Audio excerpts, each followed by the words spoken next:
the way out, we're not asking any questions, so... Huh? We're not asking any questions on the way out. Are you guys good over here? Yeah.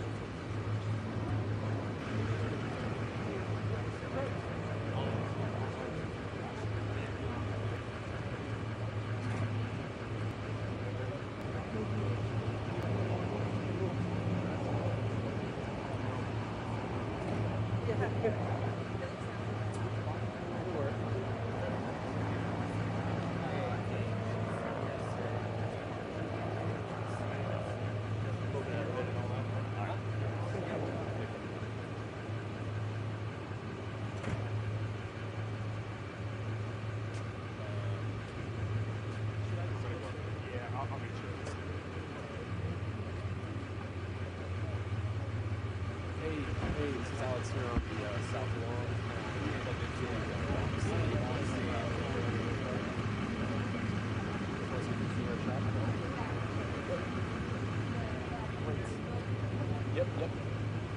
Yep, that's it.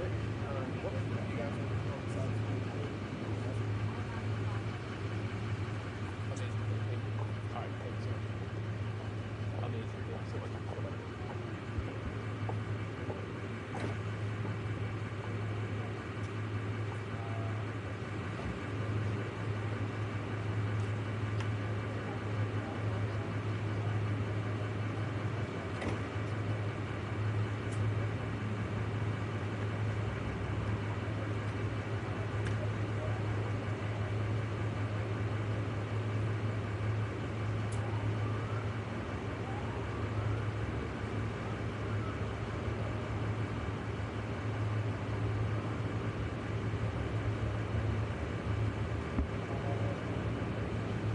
You did get your image now, right?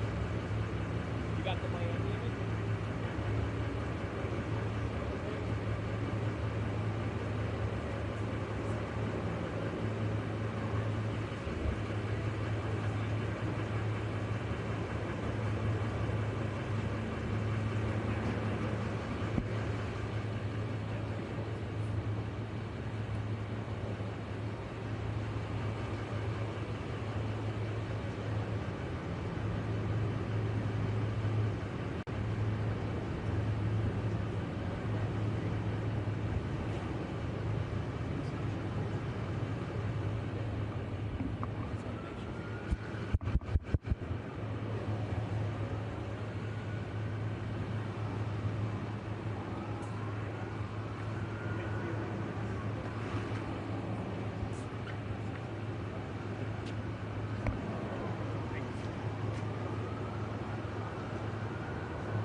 guys are good. Hold on, here, I'll help you out. Sorry. Please don't mess up these ropes. These are the killer ropes. You know, we had to do some wheeling and dealing to get these ropes. We don't want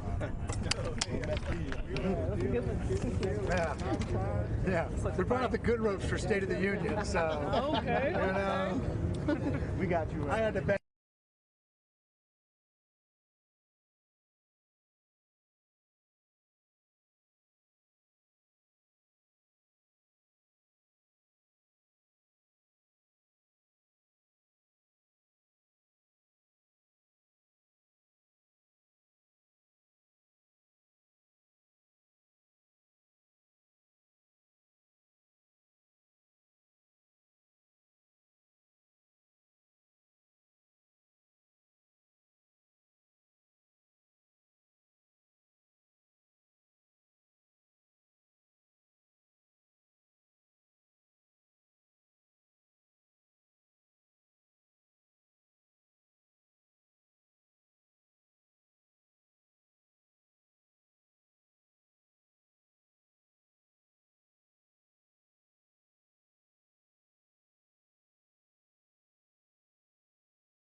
the Vice President and the United States Senate.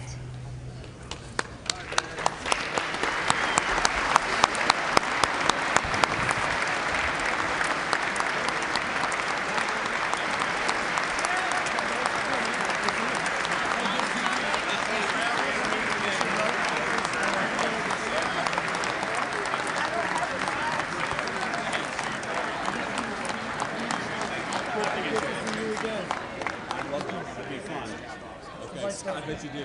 What's up? Good to see you.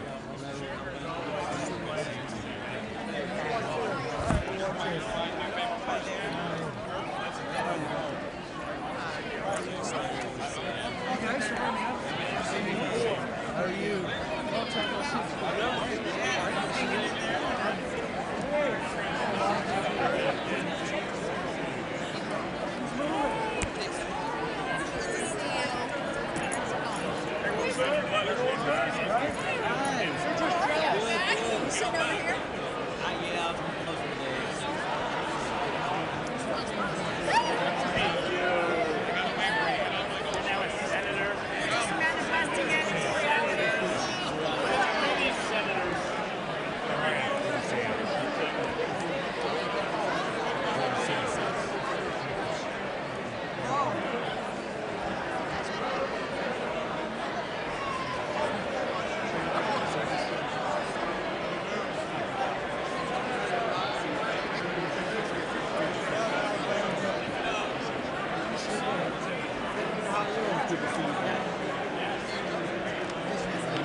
Freshman class here. What's up, man? How you doing? Doing well. Good, good. I saw your wife the other day. She was in the White House. Good. Keep it fun. Thanks, man. I appreciate it, man. Good to see you. I'm going this way. Okay, yeah. Sorry, I'll just sit over here. That's hey, man. How are you? Good to see you. Good luck tonight. This is gonna be awesome. Appreciate it so much, President. Hey, so good to see you. Oh, absolutely, absolutely. So, how about you? I'm having a good time. I have an easier job. How's your wife doing? She's having fun. She's a champion. Good, good. Absolutely. Let's do that. I'm going to take you the other way. Is that right? Stand here by me. All right. I'll keep you company here. We're in the right spot.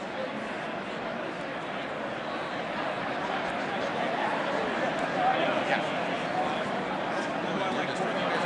I think actually that's the whole thing. I think it probably got people on the front. You got that.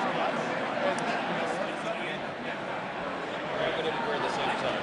Good to see you. Well, we could have coordinated, I guess, but man, this is, I gotta be honest with you, this is really cool. By the way, I think the speech is going to be great, but I don't know how you do this for 90 minutes. The hardest thing was doing it during Biden, when the speech was a stupid campaign speech. And just lectured everybody over.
joint session will come to order.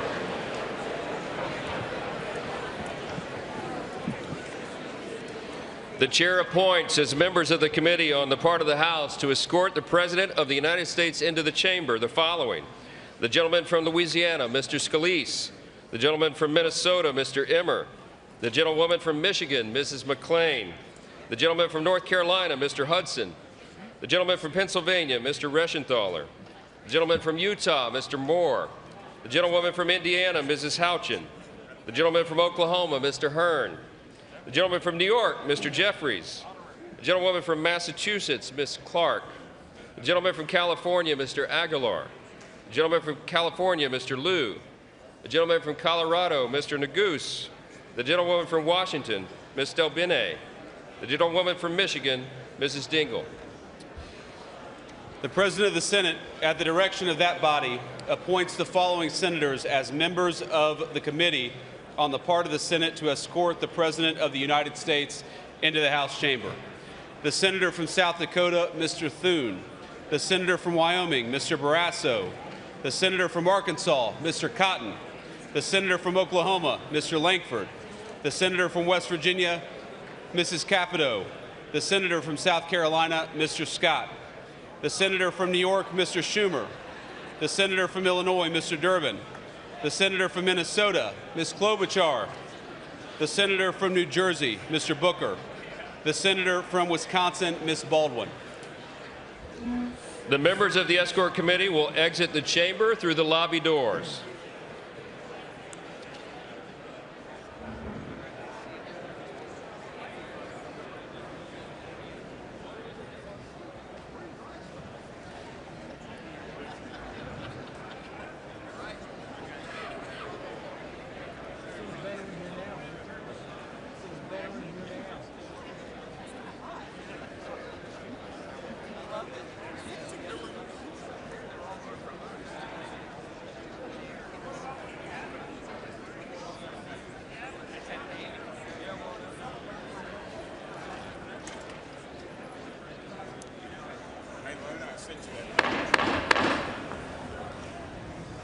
Mr. Speaker, the Dean of the Diplomatic Corps.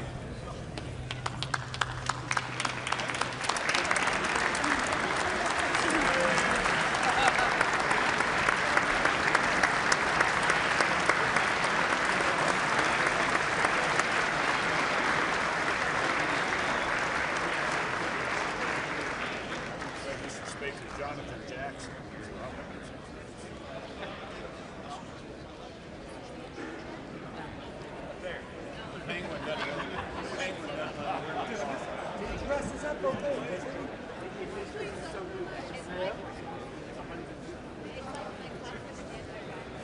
My wife loves this gray suit. I hate it, but I wear it. She'll see me on TV. I'm a blazer, man.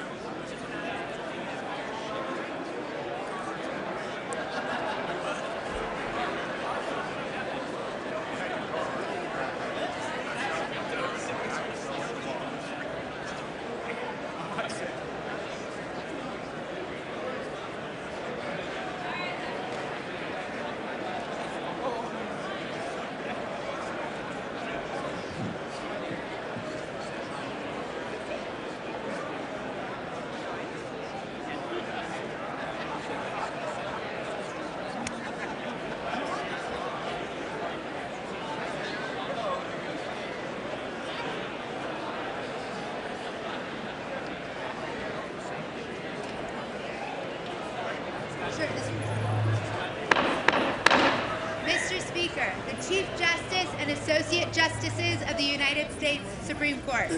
That's great.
Speaker, the President's Cabinet.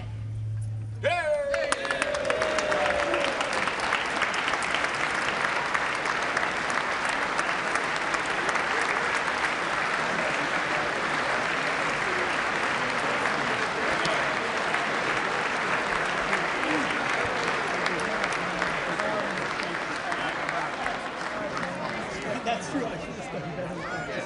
I should have done way better.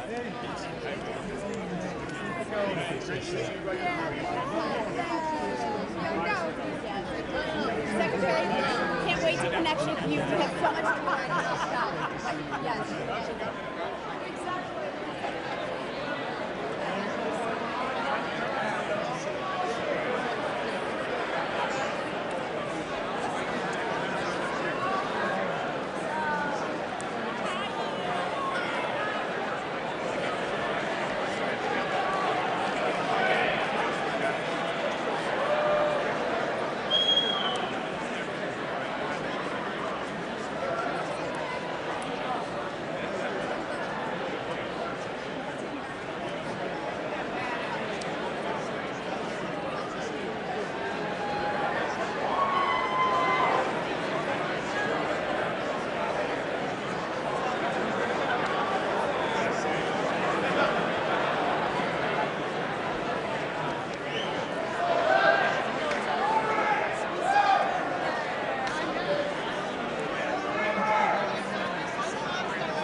Actually, I saw her.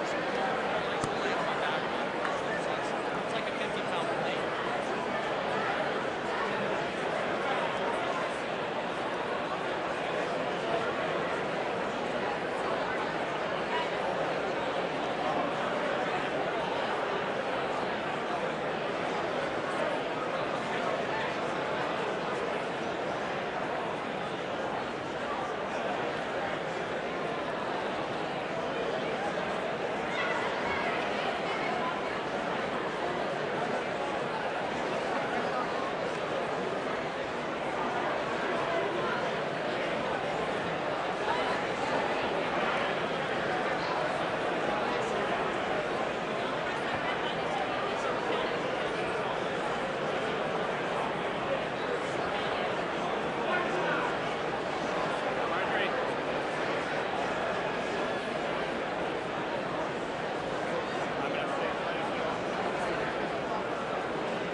Mr. Speaker, the President of the United States.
Thank you.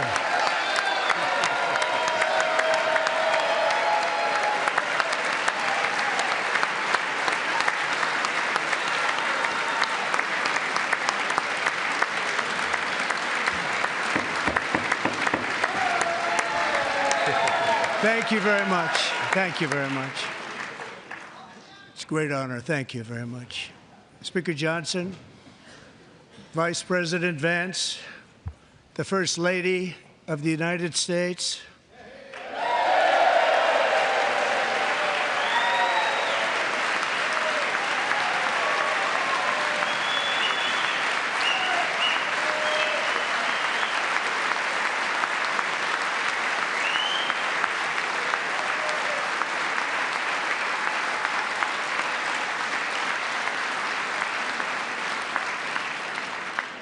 members of the United States Congress, thank you very much.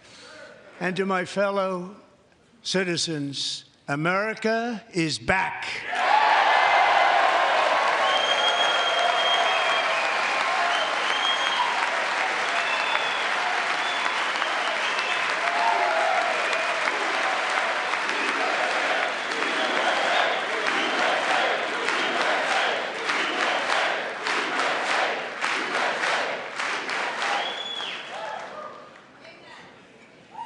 6 weeks ago, I stood beneath the dome of this Capitol and proclaimed the dawn of the golden age of America. From that moment on, it has been nothing but swift and unrelenting action to usher in the greatest and most successful era in the history of our country. We have accomplished more in 43 days than most administrations accomplished in 4 years or 8 years, and we are just getting started.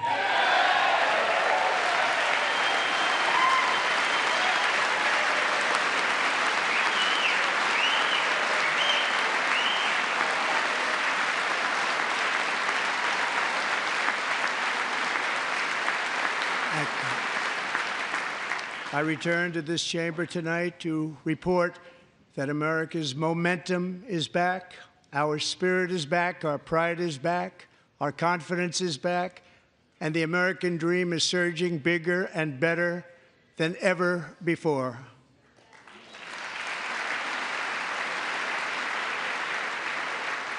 The American dream is unstoppable, and our country is on the verge of a comeback, the likes of which the world has never witnessed and perhaps will never witness again. There's never been anything like it. The presidential election of November 5th was a mandate like has not been seen in many decades. We won all 7 swing states, giving us an electoral college victory of 312 votes.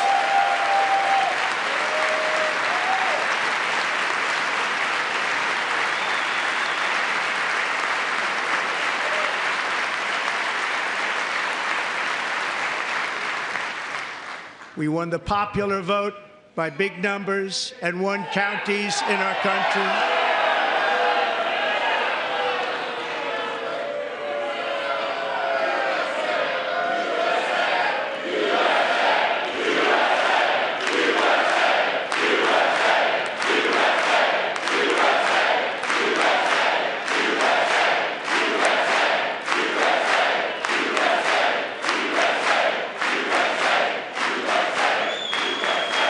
And won counties in our country, 2,700 to 525, on a map that reads almost completely red for Republican.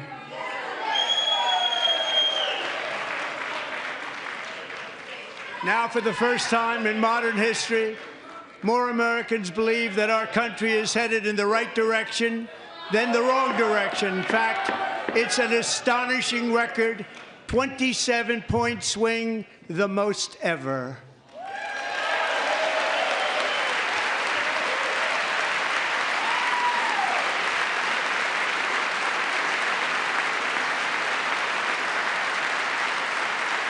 Likewise, Small business optimism saw its single largest one-month gain ever recorded, a 41-point jump.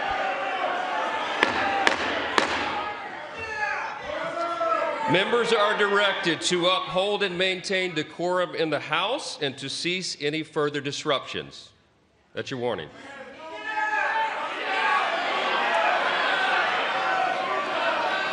Members are engaging in willful and continuing breach of decorum, and the chair is prepared to direct the Sergeant-at-Arms to restore order to the joint session.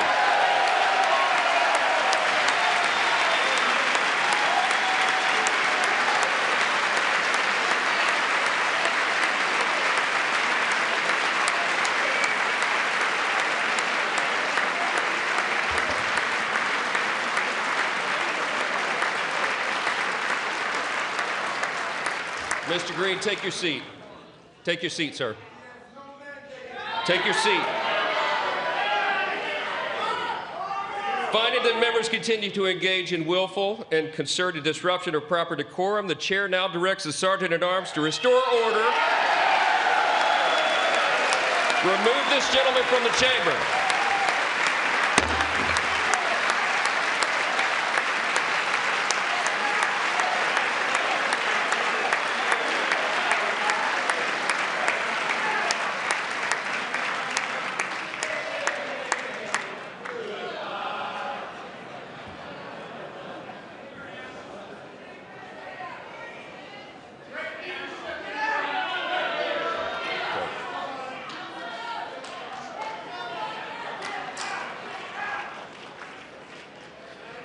Members are directed to uphold and maintain decorum in the House.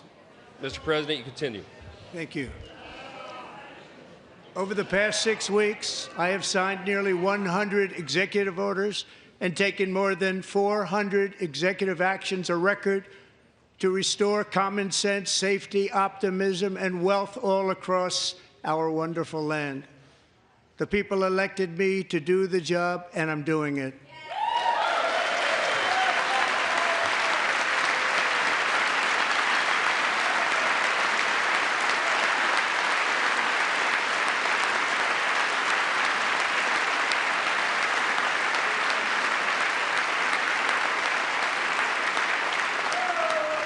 In fact, it has been stated by many that the first month of our presidency, it's our presidency, is the most successful in the history of our nation. By many.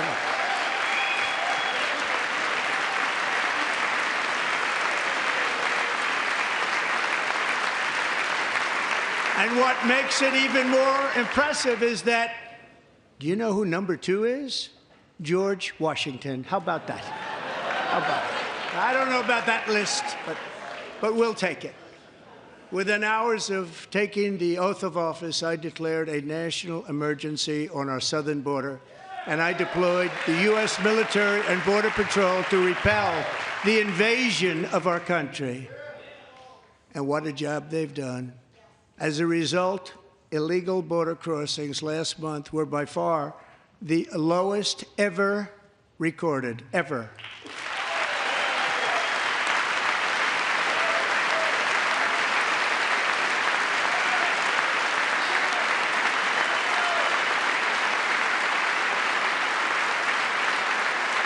They heard my words and they chose not to come. Much easier that way.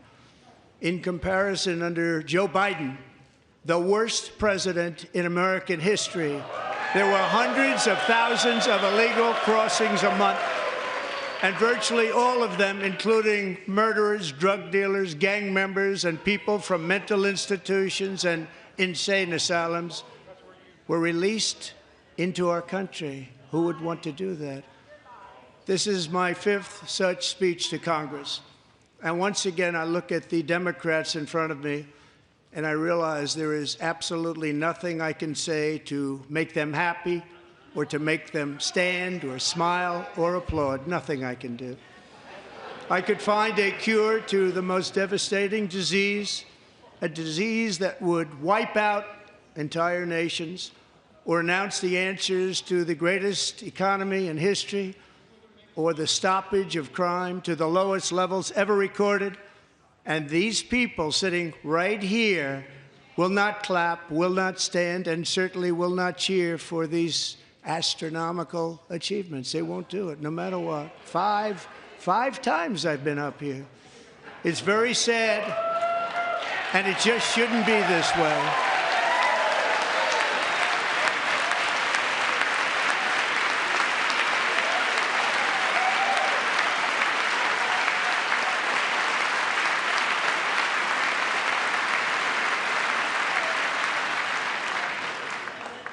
So Democrats sitting before me, for just this one night, why not join us in celebrating so many incredible wins for America? For the good of our nation, let's work together and let's truly make America great again.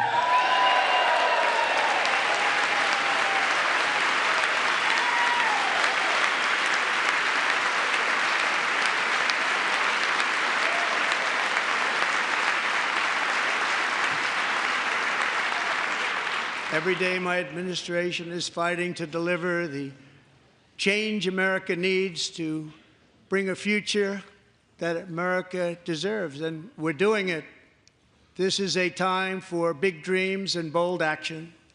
Upon taking office, I imposed an immediate freeze on all federal hiring, a freeze on all new federal regulations, and a freeze on all foreign aid.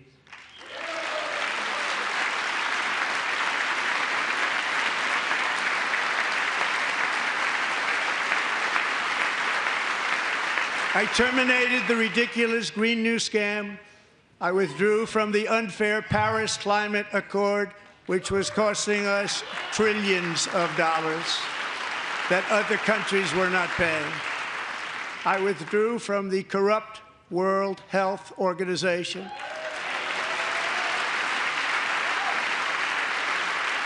And I also withdrew from the anti-American UN Human Rights Council.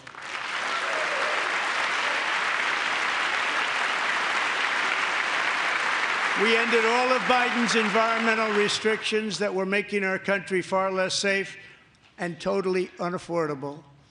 And importantly, we ended the last administration's insane electric vehicle mandate, saving our auto workers and companies from economic destruction.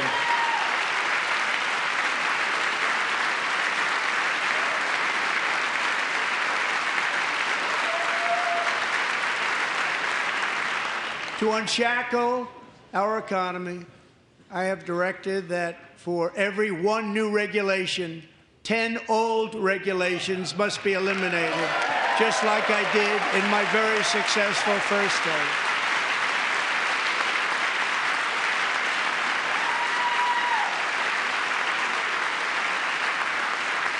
And in that first term, we set records on ending unnecessary rules and regulations like no other president had done before. We ordered all federal workers to return to the office. They will either show up for work in person or be removed from their job.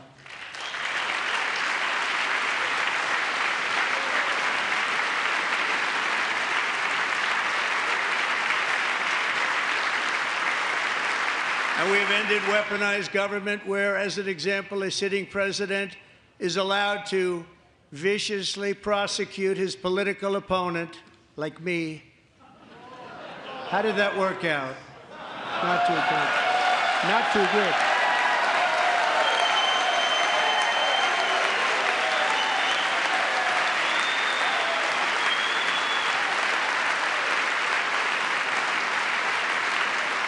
And I have stopped all government censorship and brought back free speech in America. It's back.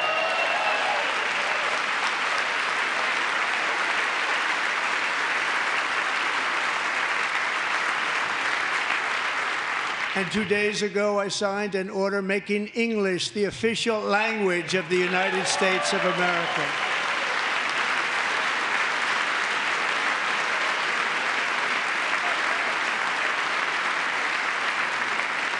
I renamed the Gulf of Mexico the Gulf of America.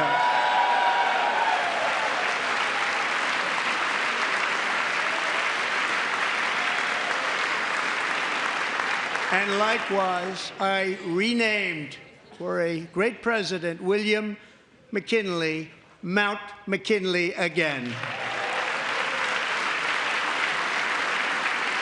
Beautiful Alaska. We love Alaska. We've ended the tyranny of so-called diversity, equity, and inclusion policies all across the entire federal government and indeed the private sector and our military. And our country will be woke no longer.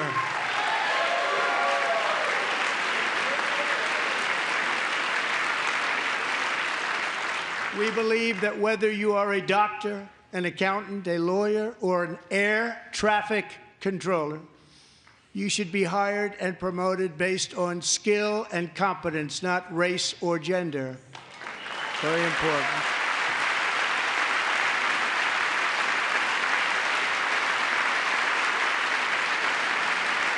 You should be hired based on merit. And the Supreme Court, in a brave and very powerful decision, has allowed us to do so. Thank you. Thank you very much. Thank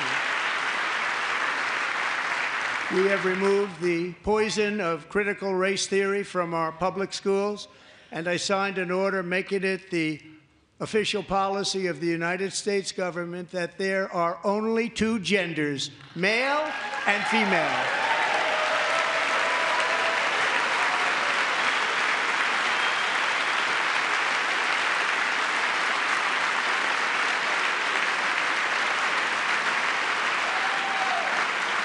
I also signed an executive order to ban men from playing in women's sports.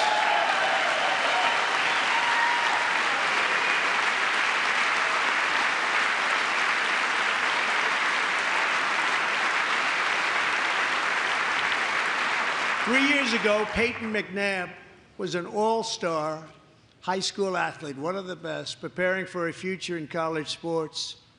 But when her girls' volleyball match was invaded by a male, he smashed the ball so hard in Peyton's face, causing traumatic brain injury, partially paralyzing her right side, and ending her athletic career. It was a shot like she's never seen before. She's never seen anything like it. Peyton is here tonight in the gallery, and Peyton, from now on, schools will kick the men off the girls' team, or they will lose all federal funding.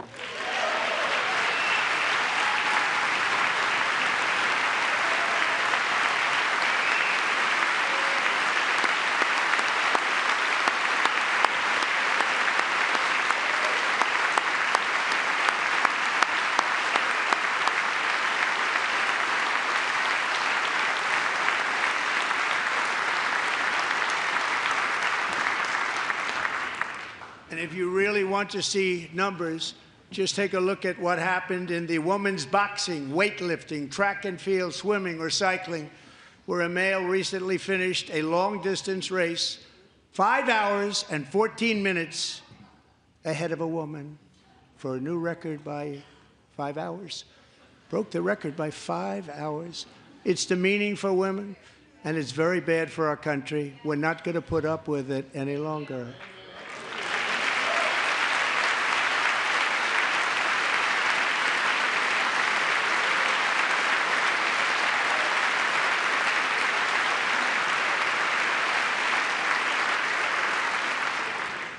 What I have just described is only a small fraction of the common sense revolution that is now, because of us, sweeping the entire world. Common sense has become a common theme, and we will never go back. Never. Never going to let that happen. Among my very highest priorities is to rescue our economy and get dramatic and immediate relief to working families. As you know, we inherited from the last administration an economic catastrophe and an inflation nightmare. Their policies drove up energy prices, pushed up grocery costs, and drove the necessities of life out of reach for millions and millions of Americans. They've never had anything like it. We suffered the worst inflation in 48 years, but perhaps even in the history of our country. They're not sure. As president, I'm fighting every day to reverse this damage and make America affordable again.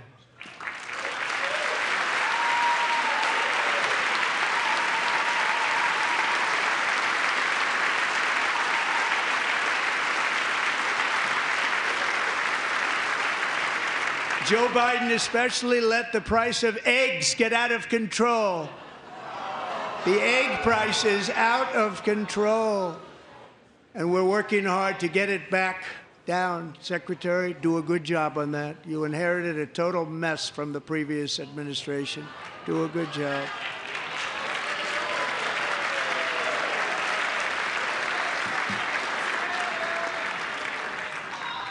A major focus of our fight to defeat inflation is rapidly reducing the cost of energy.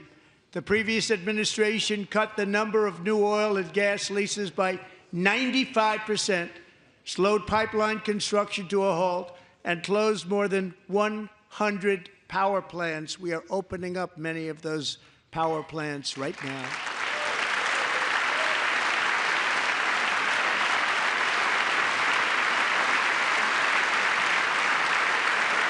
And frankly, we have never seen anything like it.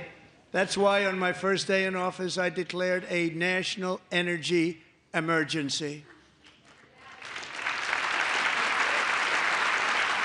As you've heard me say many times, we have more liquid gold under our feet than any nation on earth, and by far. And now I fully authorize the most talented team ever assembled to go and get it. It's called Drill, Baby, Drill.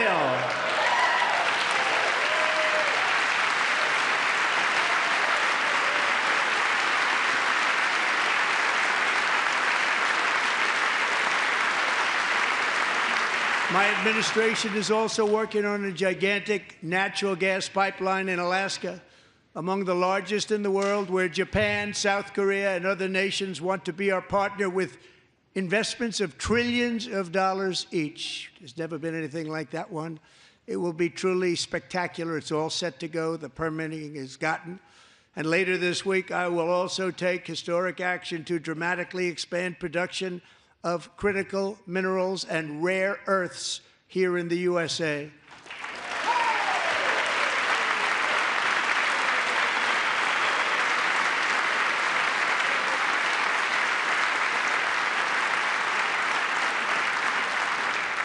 To further combat inflation, we will not only be reducing the cost of energy, but will be ending the flagrant waste of taxpayer dollars.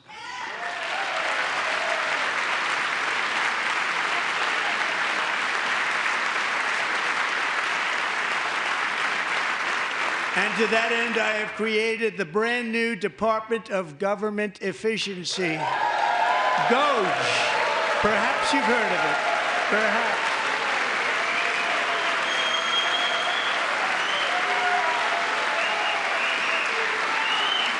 Which is headed by Elon Musk, who is in the gallery tonight.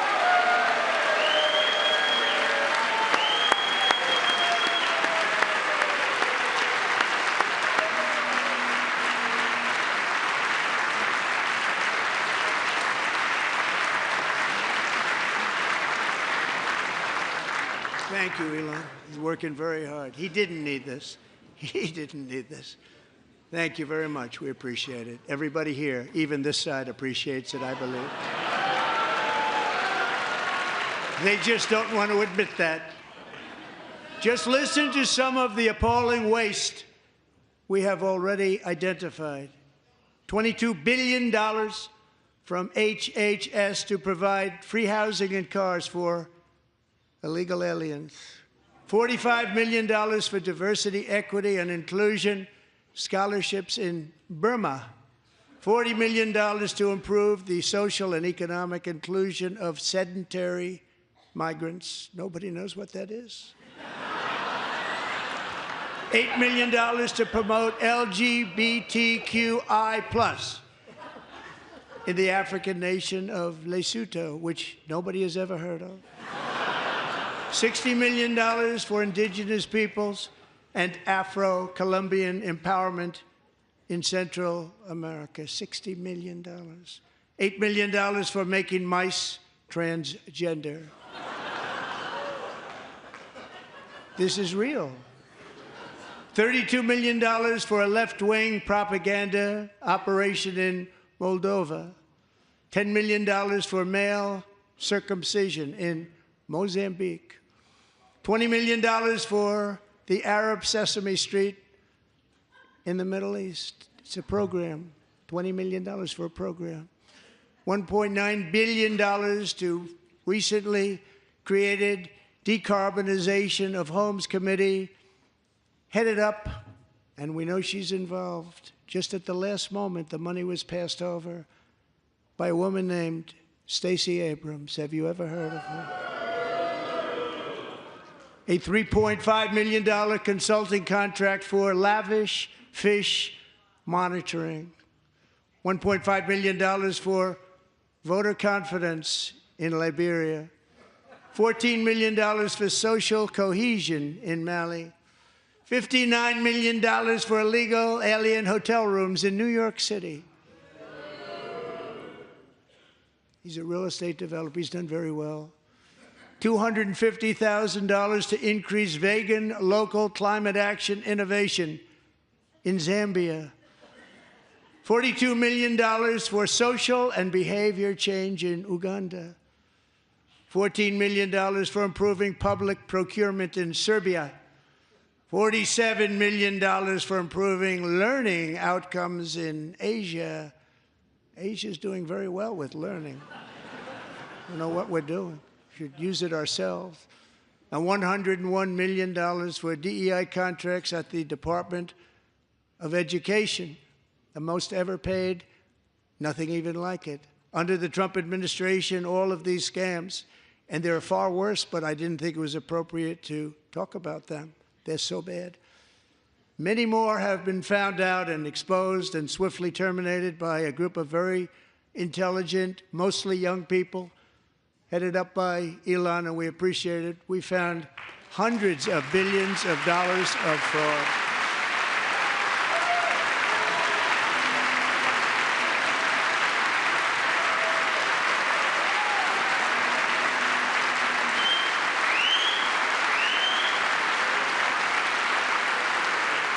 And we've taken back the money and reduced our debt to fight inflation and other things. Taken back a lot of that money. We got it just in time. This is just the beginning. The Government Accountability Office, a federal government office, has estimated annual fraud of over $500 billion in our nation, and we are working very hard to stop it. We're going to. We're also identifying shocking levels of incompetence and probable fraud in the Social Security program for our seniors, and that our seniors and people that we love rely on. Believe it or not, government databases list 4.7 million Social Security members from people aged 100 to 109 years old. It lists 3.6 million people from ages 110 to 119. I don't know any of them. I know some people that are rather elderly, but not quite that elderly. 3.47 million people from ages 120 to 129. 3.9 million people from ages 130 to 139. 3.5 million people from ages 140 to 149. And money is being paid to many of them, and we're searching right now. In fact, Pam, good luck. Good luck. You're going to find it. But a lot of money is paid out to people because it just keeps getting paid, and nobody does, and it really hurts Social Security and hurts our country. 1.3 million people from ages 150 to 159, and over 130,000 people, according to the Social Security databases, are age over 160 years old. We have a healthier country than I thought, Bobby.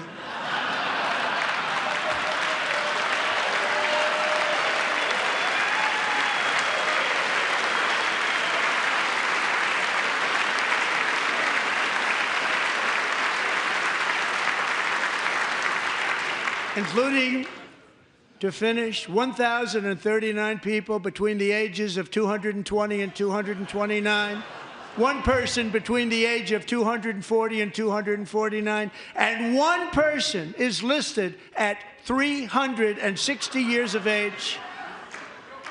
More than 100 years older than our country.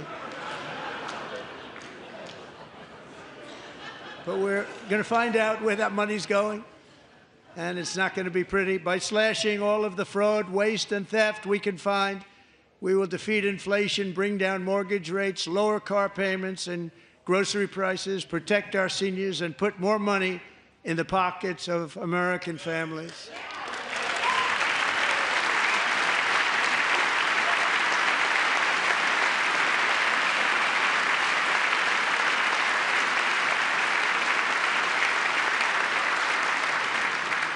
And today, interest rates took a beautiful drop, big, beautiful drop. It's about time.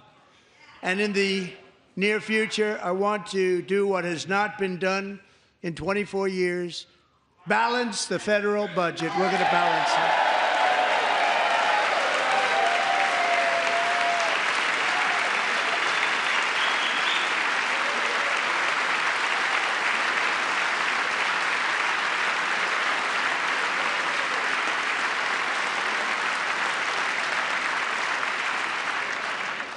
With that goal in mind, we have developed in great detail what we are calling the Gold Card, which goes on sale very, very soon.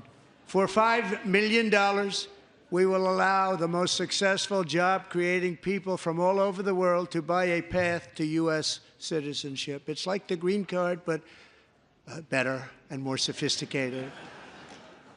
And these people will have to pay tax in our country. They won't have to pay tax from where they came.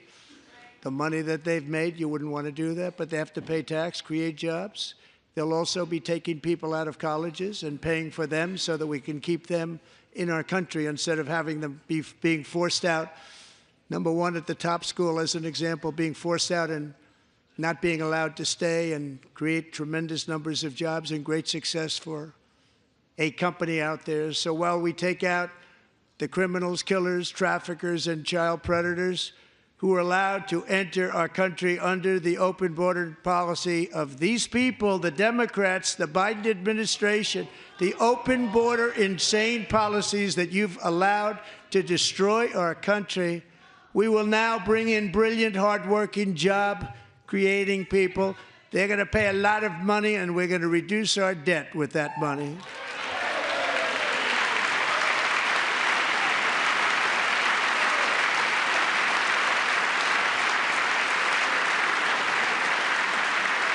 Americans have given us a mandate for bold and profound change. For nearly 100 years, the federal bureaucracy has grown until it has crushed our freedoms, ballooned our deficits, and held back America's potential in every possible way. The nation founded by pioneers and risk-takers now drowns under millions and millions of pages of regulations and debt. Approvals that should take 10 days to get instead take 10 years, 15 years, and even 20 years before you're rejected. Meanwhile, we have hundreds of thousands of federal workers who have not been showing up to work. My administration will reclaim power from this unaccountable bureaucracy, and we will restore true democracy to America again.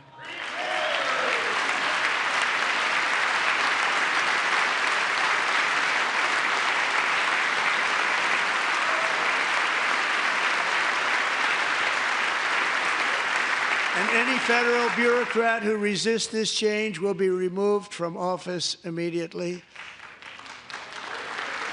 Because we are draining the swamp. It's very simple. And the days of rule by unelected bureaucrats are over.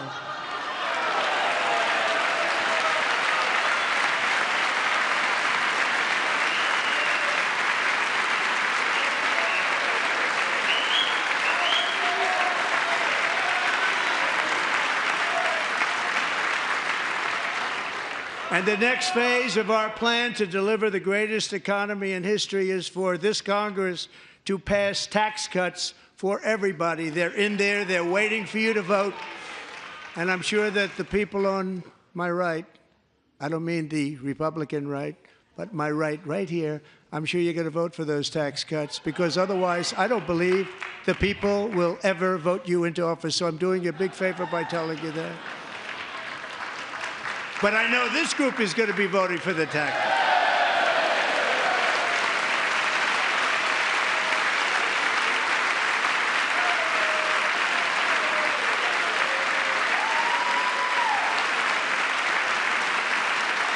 Thank you. It's a very, very big part of our plan. We had tremendous success in our first term with it. A very big part of our plan. We're seeking permanent income tax cuts all across the board. And to get urgently needed relief to Americans hit especially hard by inflation, I'm calling for no tax on tips, no tax on overtime, and no tax on Social Security benefits for our great seniors.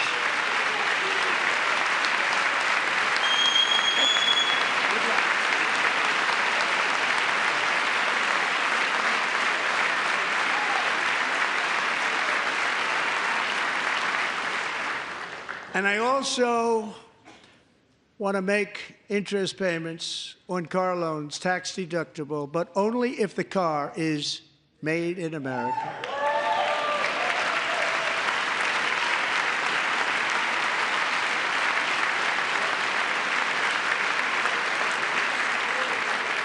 And by the way, we're going to have growth in the auto industry like nobody's ever seen. Plants are opening up all over the place. Deals are being made. Never seen. That's a combination of the election win and tariffs. It's a beautiful word, isn't it? That, along with our other policies, will allow our auto industry to absolutely boom. It's going to boom. Spoke to the majors today, all three, the top people, and they're so excited. In fact, already numerous car companies have announced that they will be building massive automobile plants in America, with Honda just announcing a new plant in Indiana, one of the largest anywhere in the world.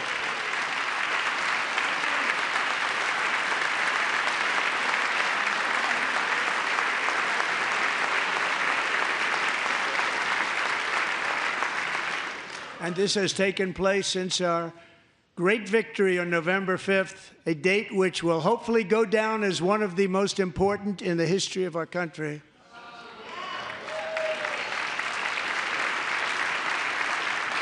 In addition, as part of our tax cuts, we want to cut taxes on domestic production and all manufacturing. And just as we did before, we will provide 100% expensing. It will be retroactive to January 20th, 2025. And it was one of the main reasons why our tax cuts were so successful in our first term, giving us the most successful economy in the history of our country. First term. We had a great first term.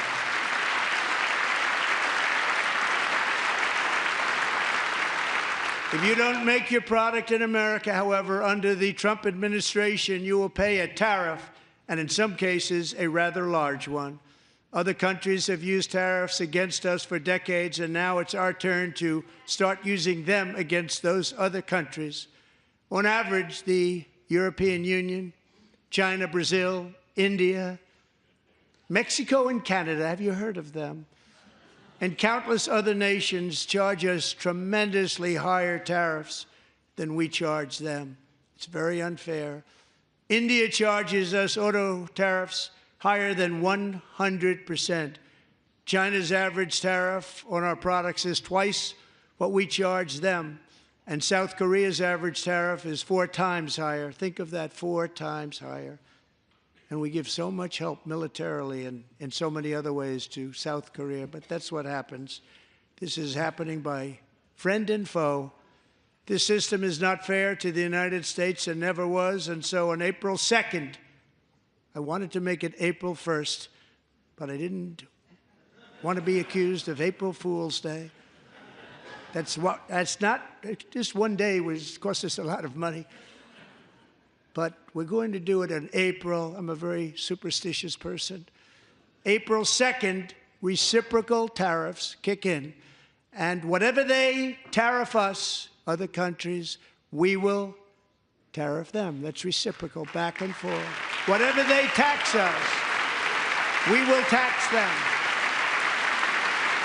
If they do non-monetary tariffs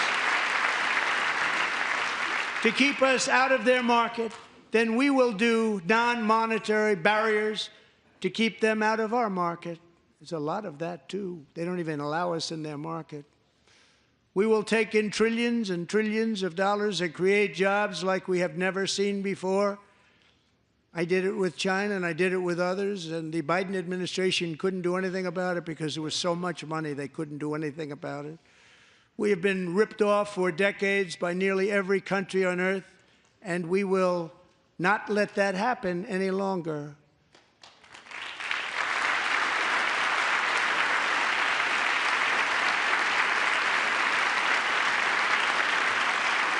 Much has been said over the last 3 months about Mexico and Canada, but we have very large deficits with both of them. But even more importantly, they've allowed fentanyl to come into our country at levels never seen before, killing hundreds of thousands of our citizens and many very young, beautiful people, destroying families. Nobody's ever seen anything like it. They are, in effect, receiving subsidies of hundreds of billions of dollars. We pay subsidies to Canada and to Mexico of hundreds of billions of dollars, and the United States will not be doing that any longer. We're not going to do it any longer.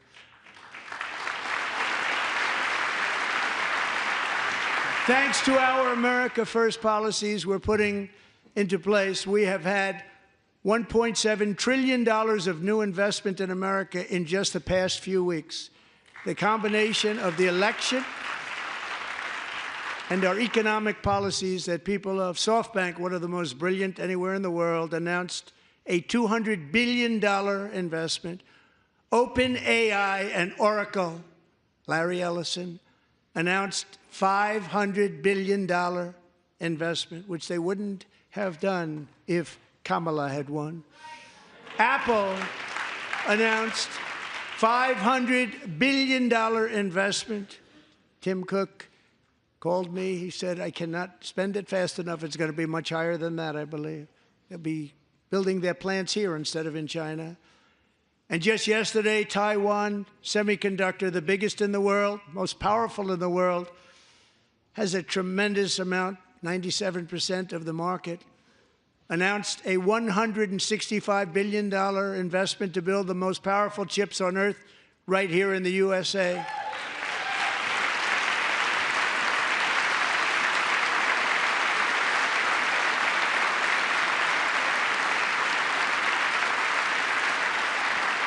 And we're not giving them any money. Your CHIPS Act is a horrible, horrible thing. We give hundreds of billions of dollars, and it doesn't mean a thing. They take our money and they don't spend it.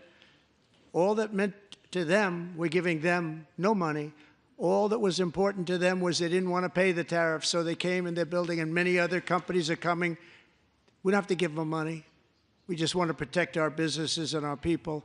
And they will come because they won't have to pay tariffs if they build in America. So it's very amazing. You should get rid of the CHIP Act, and whatever's left over, Mr. Speaker, you should use it to reduce debt or any other reason you want to.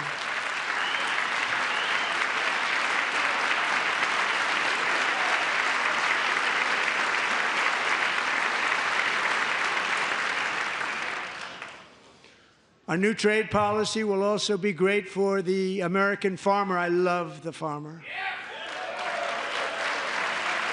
Who will now be selling into our home market, the USA, because nobody is going to be able to compete with you. because there's goods that come in from other countries and companies. They're really in a bad position in so many different ways. They're uninspected. They may be very dirty and disgusting, and they come in and they pour in, and they hurt our American farmers. The tariffs will go on agricultural product coming into America, and our farmers, starting on April 2nd, it may be a little bit of an adjustment period. We had that before when I made the deal with China, $50 billion of purchases, and I said, just bear with me, and they did. They did. Probably have to bear with me again, and this will be even better. That was great. The problem with it was that Biden didn't enforce it. He didn't enforce it. $50 billion of purchases, and we were doing great, but Biden did not enforce it, and it hurt our farmers. But our farmers are going to have a field day right now. So to our farmers, have a lot of fun. I love you too. I love you too. It's all going to happen.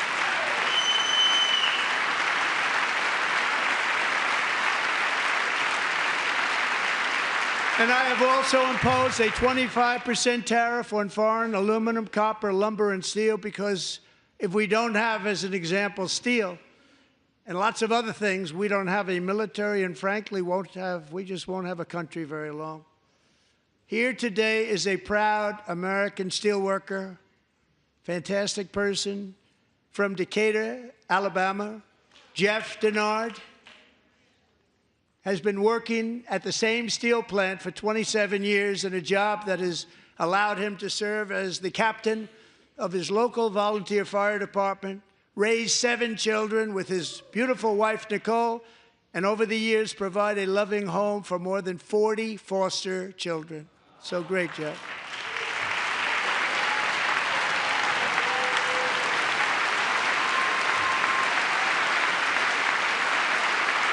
Thank you, Jeff.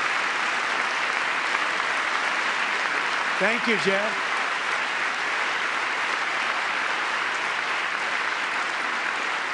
Stories like Jeff's remind us that tariffs are not just about protecting American jobs.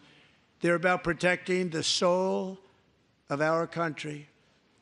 Tariffs are about making America rich again and making America great again, and it's happening, and it will happen rather quickly. There'll be a little disturbance, but we're okay with that. It won't be much. No, you're not. Oh. And look where Biden took us. Very low, the lowest we've ever been. Jeff, I want to thank you very much, and I also want to recognize another person who has devoted herself to foster care community. She works so hard on it. A very loving person, our magnificent First Lady of the United States.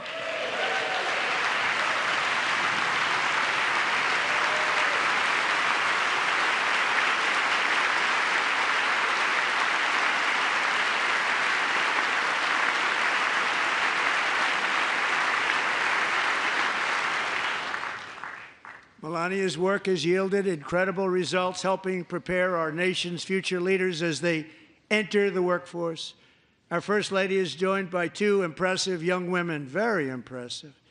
Haley Ferguson, who benefited from the First Lady's Fostering the Future initiative and is poised to complete her education and become a teacher.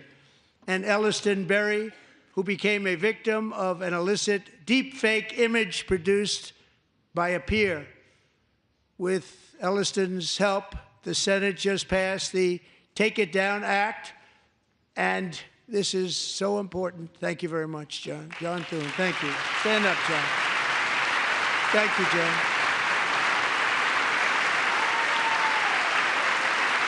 Thank you all very much.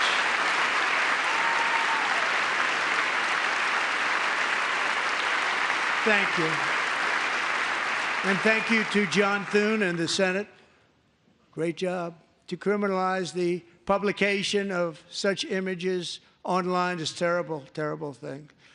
And once it passes the House, I look forward to signing that bill into law. Thank you. And I'm going to use that bill for myself, too, if you don't mind. Because nobody gets treated worse than I do online. Nobody. That's great. Thank you very much to the Senate. Thank you. But if we truly care about protecting Americans' children, no step is more crucial than securing America's borders. Over the past 4 years, 21 million people poured into the United States. Many of them were murderers, human traffickers, gang members, and other criminals from the streets of dangerous cities all throughout the world. Because of Joe Biden's insane and very dangerous open border policies, they are now strongly embedded in our country, but we are getting them out and getting them out fast.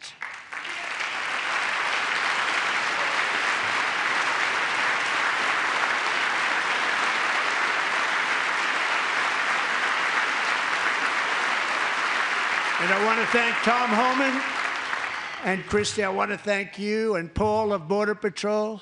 I want to thank you. What a job they've all done, everybody. Border Patrol, ICE, law enforcement in general is incredible. We have to take care of our law enforcement. Have to.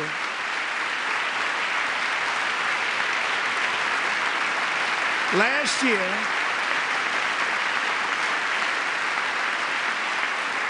a brilliant 22-year-old nursing student named Laken Riley, the best in her class, admired by everybody, went out for a jog on the campus of the University of Georgia.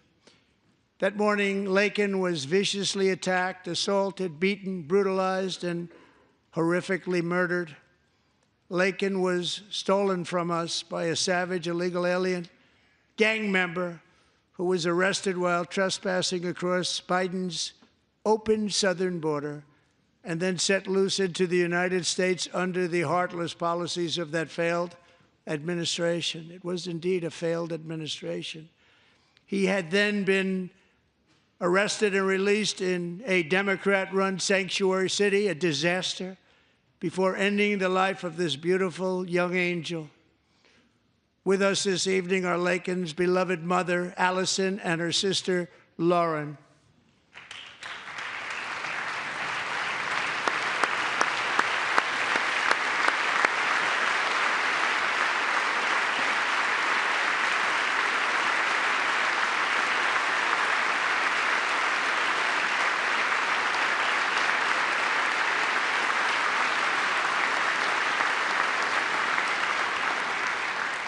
Last year, I told Laken's grieving parents that we would ensure their daughter would not have died in vain. That's why the very first bill I signed into law as your 47th president mandates the detention of all dangerous criminal aliens who threaten public safety. It's a very strong, powerful act.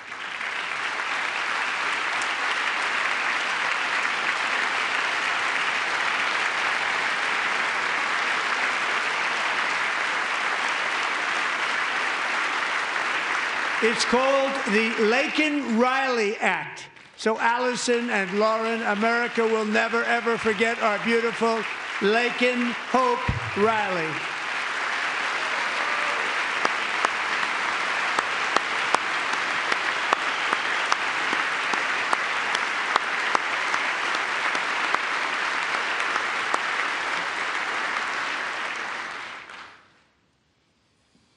Thank you very much. Since taking office, my administration has launched the most sweeping border and immigration crackdown in American history, and we quickly achieved the lowest numbers of illegal border crossers ever recorded. Thank you.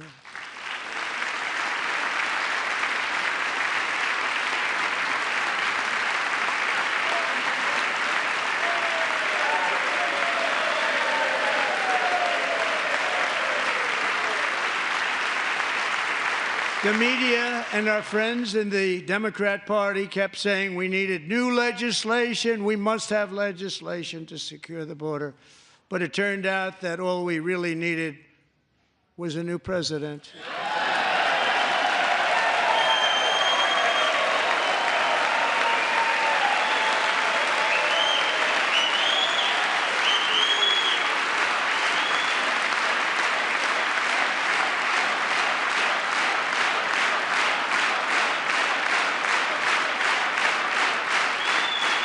Thank you.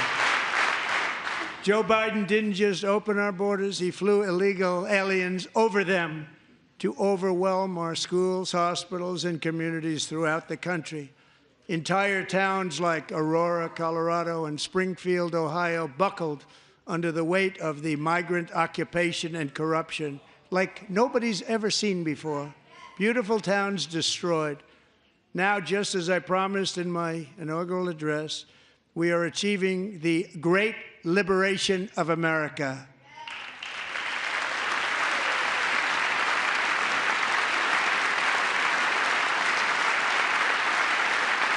But there still is much work to be done. Here tonight is a woman I have gotten to know, Alexis Nungari from Houston. Wonderful woman. Last June, Alexis's 12-year-old daughter, her precious Jocelyn, walked to a nearby convenience store. She was kidnapped, tied up, assaulted for 2 hours under a bridge, and horrifically murdered. Arrested and charged with this heinous crime are 2 illegal alien monsters from Venezuela, released into America by the last administration through their ridiculous open border. The death of this beautiful 12-year-old girl and the agony of her mother and family touched our entire nation greatly. Alexis, I promised that we would always remember your daughter, your magnificent daughter, and earlier tonight, I signed an order keeping my word to you. One thing I have learned about Jocelyn is that she loved animals so much. She loved nature. Across Galveston Bay, from where Jocelyn lived in Houston, you will find a magnificent national wildlife refuge, a pristine, peaceful, 34,000-acre sanctuary for all of God's creatures on the edge of the Gulf of America. Alexis, moments ago, I formally renamed that refuge in loving memory of your beautiful daughter, Jocelyn. So, Mr. Vice President, if you would, may I have the order?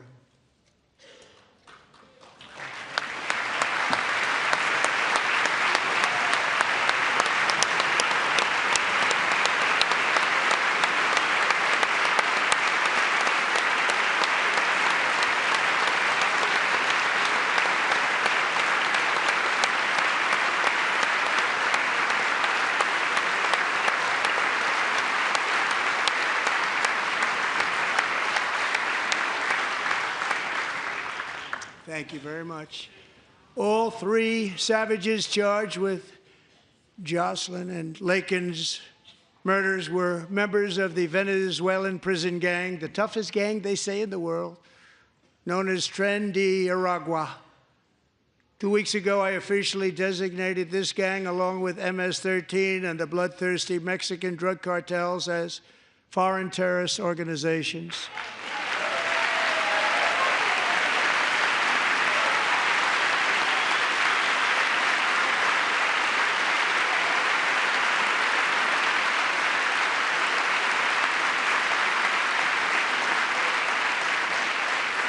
They are now officially in the same category as ISIS, and that's not good for them.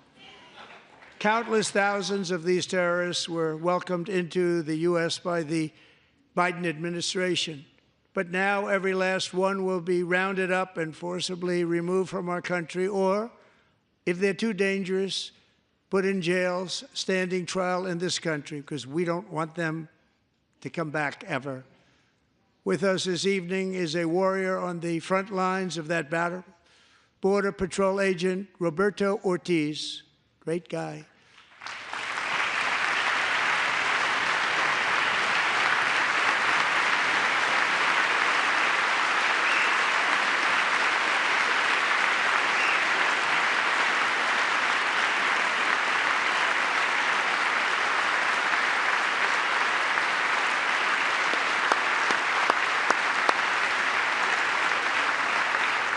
In January, Roberto and another agent were patrolling by the Rio Grande near an area known as Cartel Island. Doesn't sound too nice to me. When heavily armed gunmen started shooting at them. Roberto saw that his partner was totally exposed, at great danger, and he leapt into action, returning fire and providing crucial seconds for his fellow agent to seek safety, just barely. I have some of the prints of that event, and it was not good. Agent Ortiz, we salute you for your great courage and for your line of fire that you took and for the bravery that you showed. We honor you, and we will always honor you. Thank you, Roberto, very much.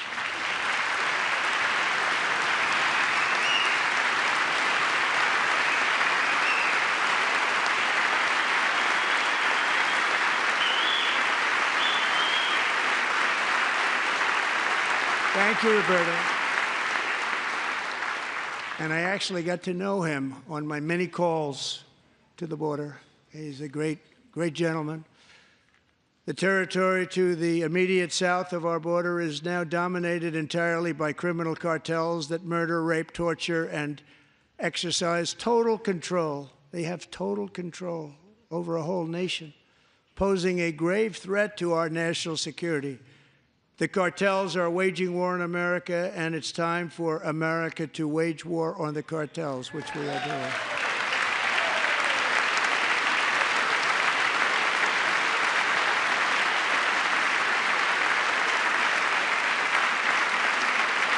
Five nights ago, Mexican authorities, because of our tariff policies being imposed on them, think of this, handed over to us 29 of the biggest cartel leaders in their country. That has never happened before. They want to make us happy. First time ever.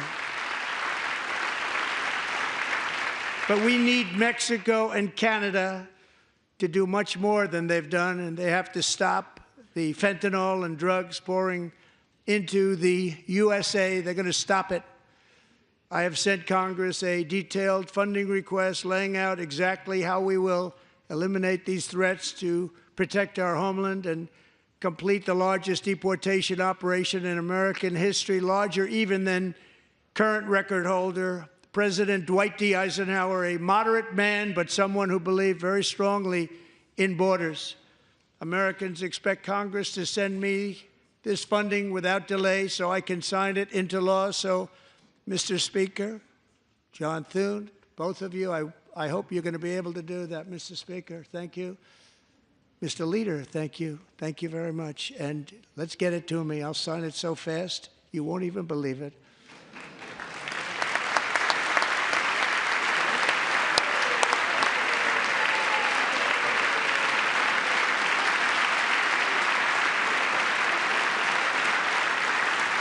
And as we reclaim our sovereignty, we must also bring back law and order to our cities and towns.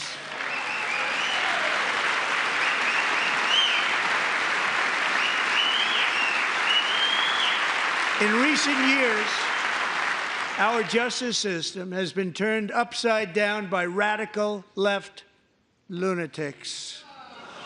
Many jurisdictions virtually ceased enforcing the law against dangerous repeat offenders while weaponizing law enforcement against political opponents like me. My administration has acted swiftly and decisively to restore fair, equal, and impartial justice under the constitutional rule of law, starting at the FBI and the DOJ. Pam, good luck. Cash, wherever you may be, good luck. Good luck. Pam Bondi. Good luck. So important. Going to do a great job. Cash, thank you. Thank you, Cash.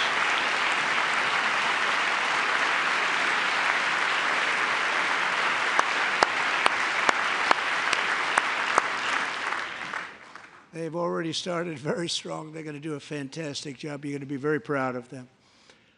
We're also once again giving our police officers the support, protection, and respect they so dearly deserve. They have to get it. They have such a hard, dangerous job, but we're going to make it less dangerous. The problem is the bad guys don't respect the law, but they're starting to respect it, and they soon will respect it. This also includes our great fire departments throughout the country. Our firemen and women are unbelievable people, and we'll never forget them. And besides that, they voted for me in record numbers, so I have no choice.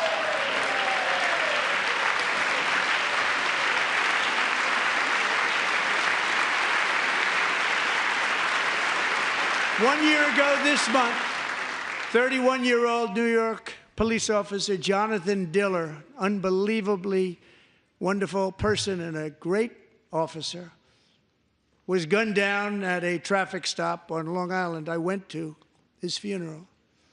The vicious criminal charged with his murder had 21 prior arrests, and they were rough arrests, too. He was a real bad one. The thug in the seat next to him had 14 prior arrests and went by the name of Killer. He was Killer. He killed other people, they say, a lot of them. I attended Officer Diller's service, and when I met his wife and one-year-old son, Ryan, it was very inspirational, actually. His widow's name is Stephanie, and she is here tonight. Stephanie, thank you very much, Stephanie. Thank you very much.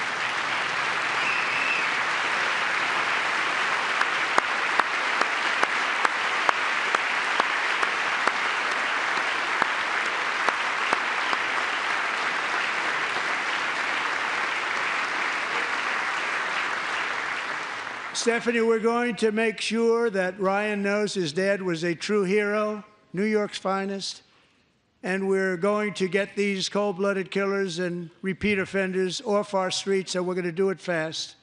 Got to stop it. They get out with 28 arrests. They push people into subway trains. They hit people over the head, back of the head with baseball bats. We got to get them out of here. I've already signed an executive order requiring a mandatory death penalty for anyone who murders a police officer, and tonight I'm asking Congress to pass that policy into permanent law.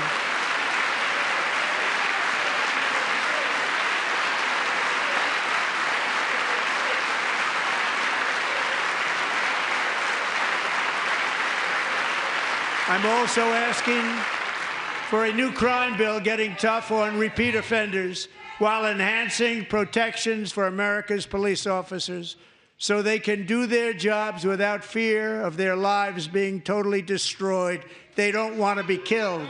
We're not going to let them be killed. Joining us in the gallery tonight is a young man who truly loves our police. His name is DJ Daniel. He is 13 years old, and he has always dreamed of becoming a police officer.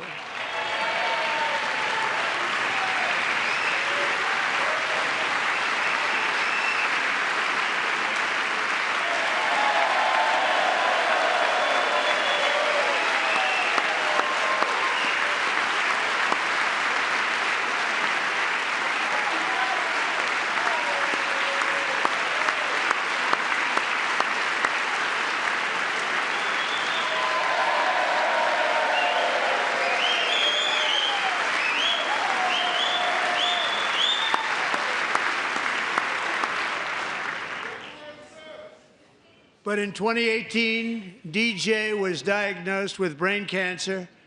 The doctors gave him 5 months at most to live. That was more than 6 years ago.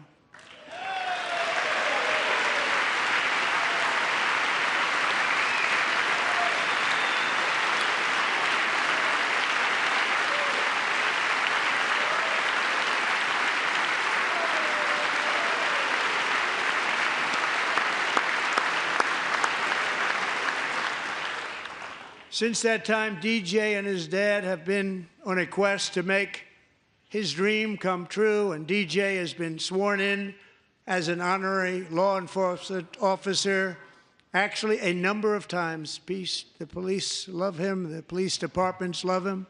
And tonight, DJ, we're going to do you the biggest honor of them all. I am asking our new Secret Service Director, Sean Curran, to officially make you an agent of the United States Secret Service.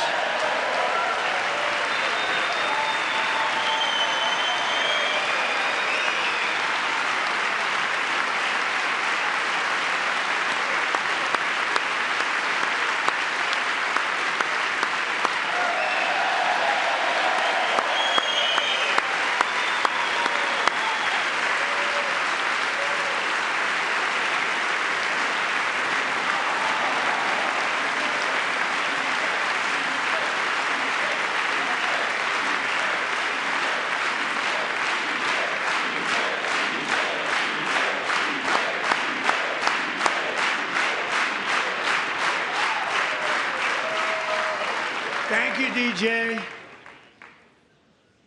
DJ's doctors believe his cancer likely came from a chemical he was exposed to when he was younger. Since 1975, rates of child cancer have increased by more than 40%. Reversing this trend is one of the top priorities for our new presidential commission to make America healthy again, chaired by our new Secretary of Health and Human Services, Robert F. Kennedy, Jr.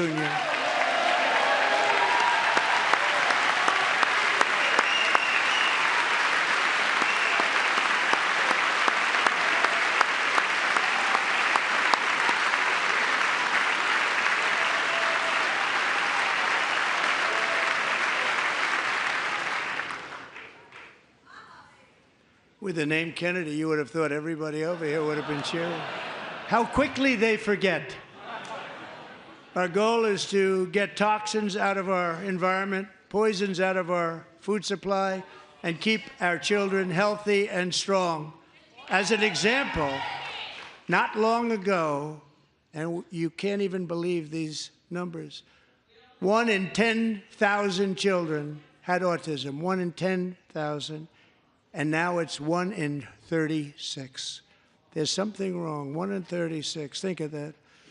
So we're going to find out what it is, and there's nobody better than Bobby and all of the people that are working with you. You have the best to figure out what is going on. Okay, Bobby, good luck. It's a very important job. Thank you. Good job.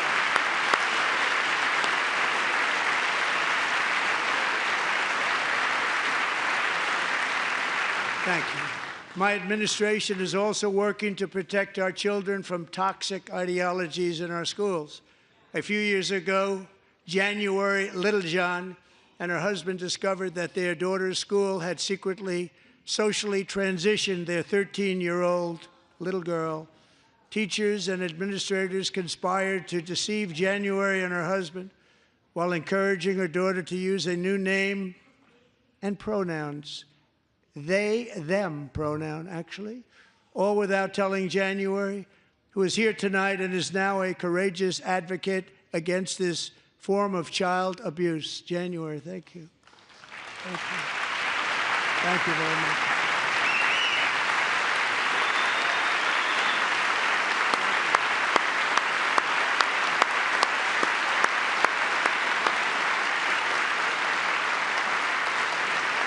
Thank you. Stories like this are why, shortly after taking office, I signed an executive order banning public schools from indoctrinating our children with transgender ideology.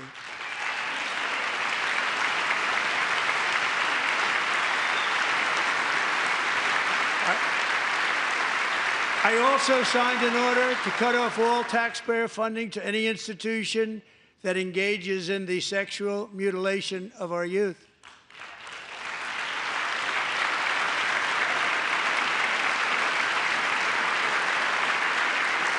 And now I want Congress to pass a bill permanently banning and criminalizing sex changes on children and forever ending the lie that any child is trapped in the wrong body.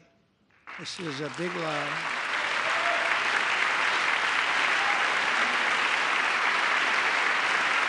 And our message to every child in America is that you are perfect exactly the way God made you.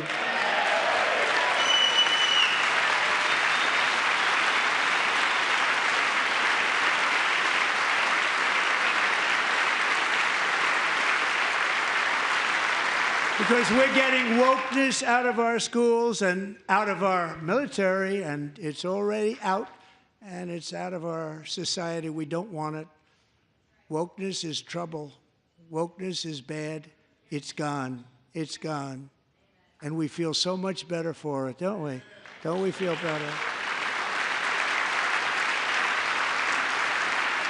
Our service members won't be activists and ideologues. They will be fighters and warriors. They will fight for our country. And Pete, congratulations. Secretary of Defense, congratulations.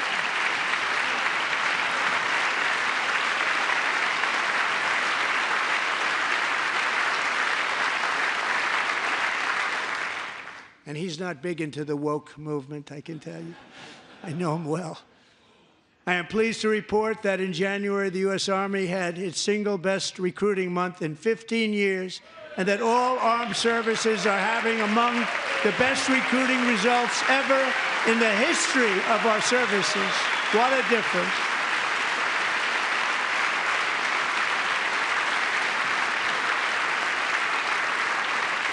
And you know, it was just a few months ago where the results were exactly the opposite. We couldn't recruit anywhere. We couldn't recruit. Now we're having the best results just about that we've ever had. What a tremendous turnaround. It's really a beautiful thing to see. People love our country again. It's very simple. They love our country, and they love being in our military again. So it's a great thing, and thank you very much. Great job. Thank you.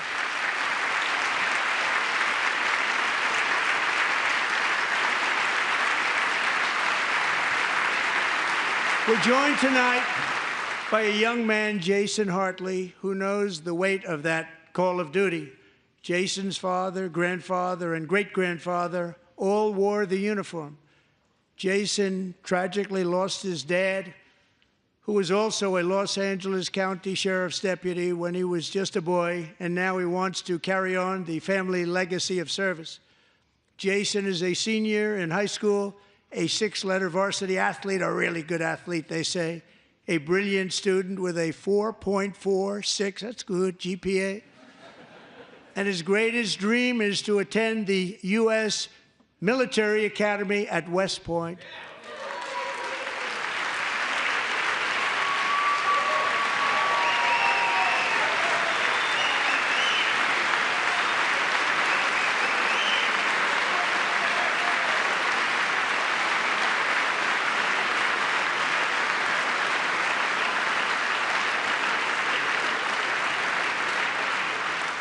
And Jason, that's a very big deal getting in. That's a hard one to get into. But I'm pleased to inform you that your application has been accepted. You will soon be joining the Corps of Cadets.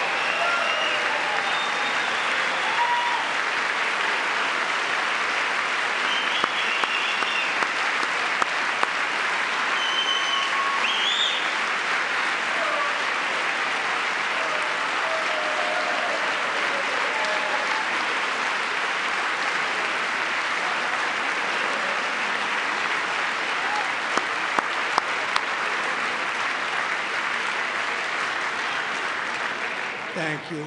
Jason, you're going to be on the long gray line, Jason. As Commander-in-Chief, my focus is on building the most powerful military of the future. As a first step, I'm asking Congress to fund a state-of-the-art Golden Dome missile defense shield to protect our homeland, all made in the USA.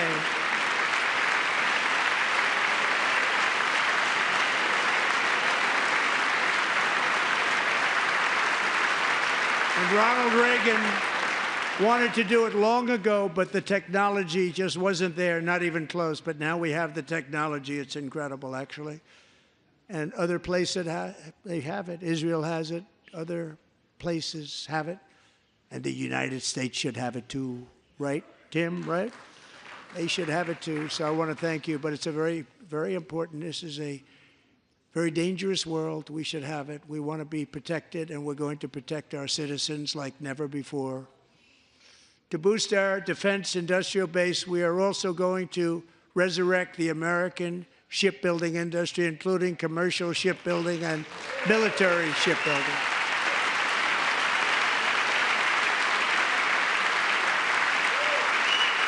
And for that purpose, I am announcing tonight that we will create a new Office of Shipbuilding in the White House and offer special tax incentives to bring this industry home to America where it belongs. We used to make so many ships.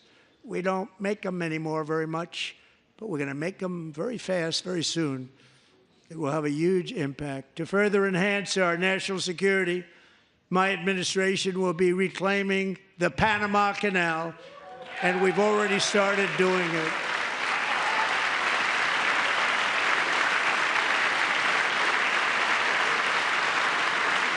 Just today, a large American company announced they are buying both ports around the Panama Canal and lots of other things having to do with the Panama Canal and a couple of other canals. The Panama Canal was built by Americans for Americans, not for others, but others could use it. But it was built at tremendous cost of American blood and treasure. 38,000 workers died building the Panama Canal. They died of malaria. They died of snake bites and mosquitoes. Not a nice place to work. They paid them very highly to go there, knowing there was a 25% chance that they would die. The most expensive project also that was ever built in our country's history, if you bring it up to modern-day costs. It was given away by the Carter administration for $1, but that agreement has been violated very severely. We didn't give it to China. We gave it to Panama, and we're taking it back.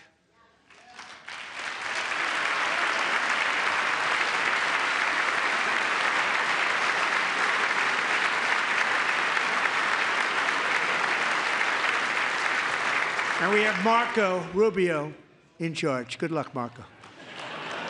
Now, we know who to blame if anything goes wrong. Marco's been amazing, and he's going to do a great job. Think of it. He got 100 votes.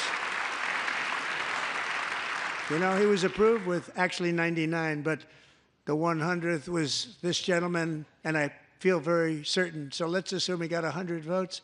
And I'm either very, very happy about that or I'm very concerned about it. But he's already proven. I mean, he's a great gentleman. He's respected by everybody, and we appreciate you voting for Marco. He's going to do a fantastic job. Thank you. Thank you. He's doing a great job. Great job. And I also have a message tonight for the incredible people of Greenland.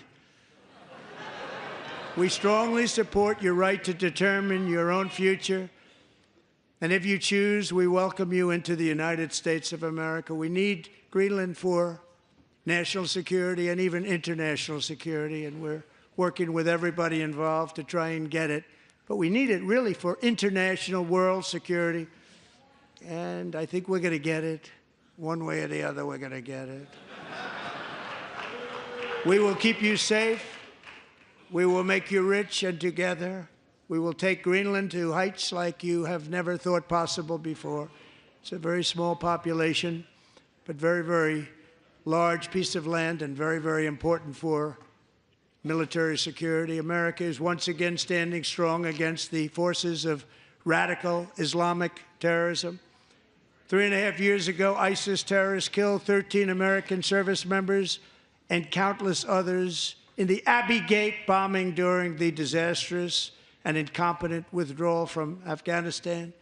Not that they were withdrawing, it was the way they withdrew. Perhaps the most embarrassing moment in the history of our country. Tonight, I am pleased to announce that we have just apprehended the top terrorist responsible for that atrocity, and he is right now on his way here to face the swift sword of American justice.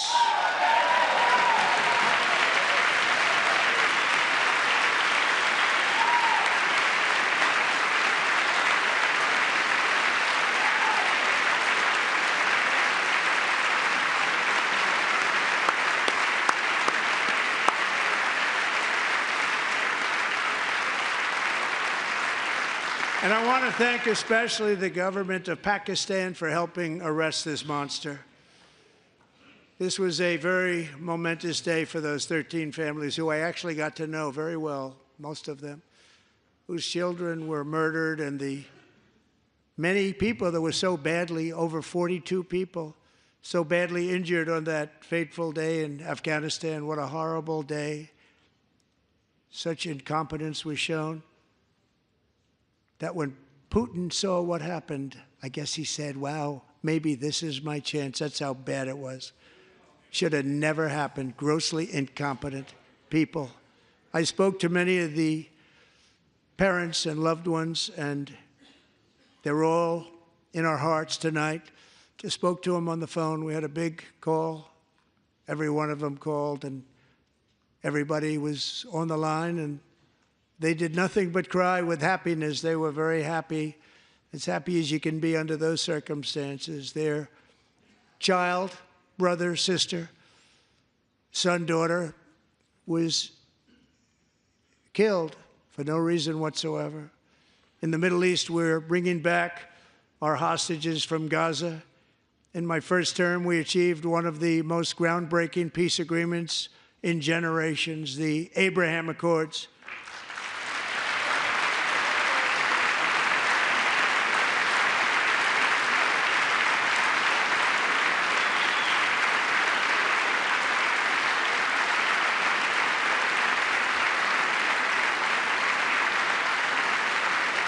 And now we're going to build on that foundation to create a more peaceful and prosperous future for the entire region. A lot of things are happening in the Middle East. People have been talking about that so much lately with everything going on with Ukraine and Russia.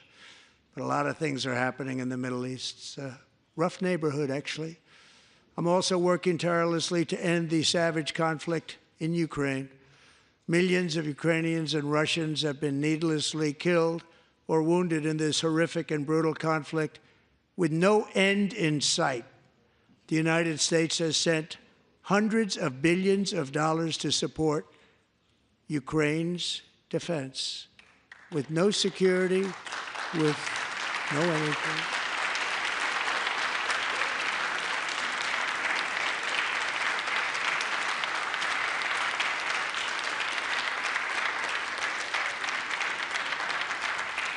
Do you want to keep it going for another 5 years? Yeah, you would say Pocahontas says yes.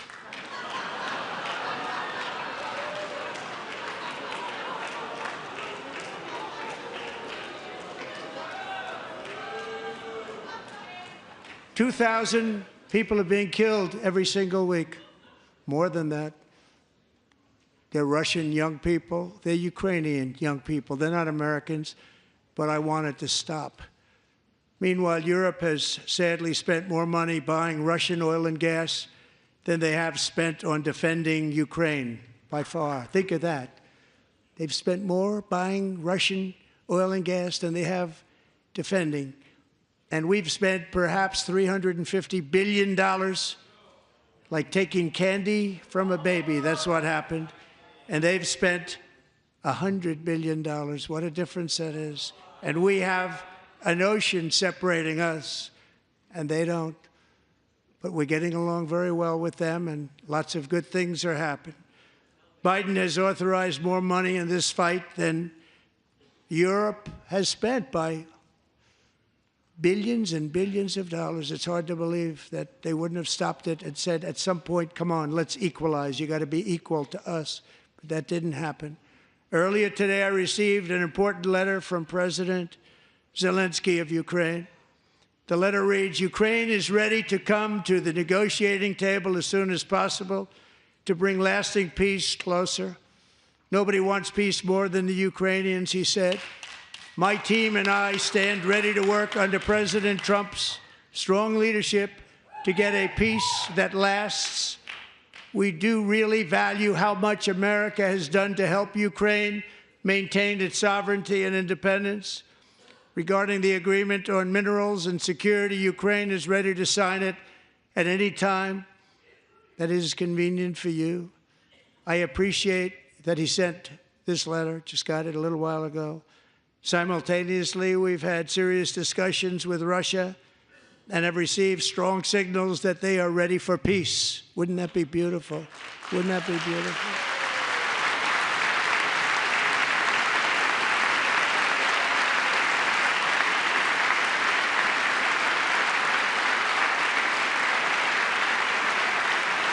Wouldn't that be beautiful?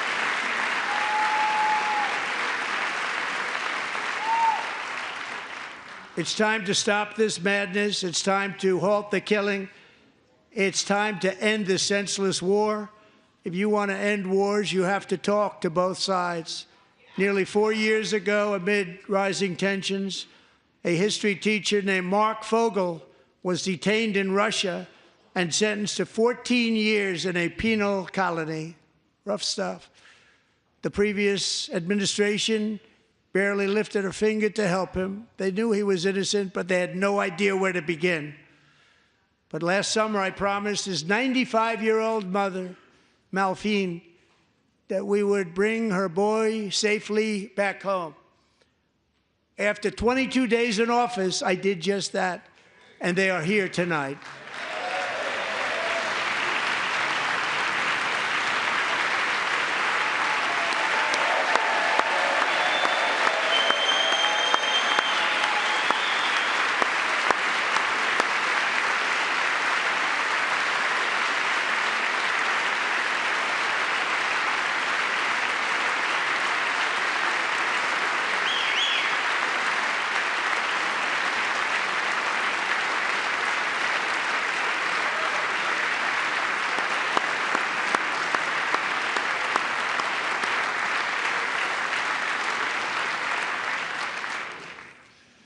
To Mark and his great mom, we are delighted to have you safe and sound and with us. As fate would have it, Mark Fogel was born in a small rural town in Butler, Pennsylvania. Have you heard of it? Where his mother has lived for the past 78 years. I just happened to go there last July 13th for a rally. That was not pleasant. And that is where I met his beautiful mom right before I walked onto that stage. And I told her I would not forget what she said about her son. And I never did I? Never forgot. Less than 10 minutes later, at that same rally, gunfire rang out, and a sick and deranged assassin unloaded 8 bullets from his sniper's perch into a crowd of many thousands of people. My life was saved by a fraction of an inch, but some were not so lucky. Corey Comparator was a firefighter, a veteran, a Christian, a husband, a devoted father, and above all, a protector. When the sound of gunshots pierced the air, it was a horrible sound. Corey knew instantly what it was and what to do. He threw himself on top of his wife and daughters and shielded them from the bullets with his own body. Corey was hit really hard. You know the story from there. He sacrificed his life to save theirs.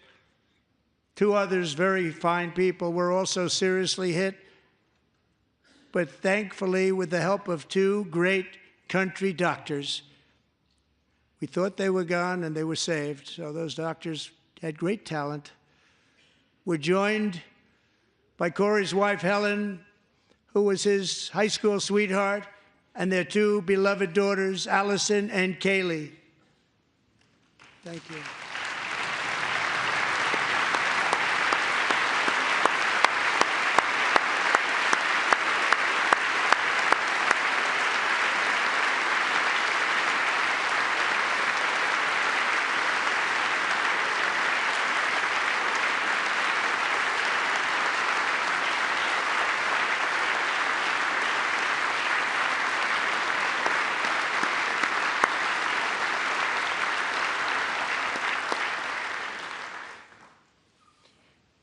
To Helen, Allison, and Kaylee, Corey is looking down on his 3 beautiful ladies right now, and he is cheering you on. He loves you.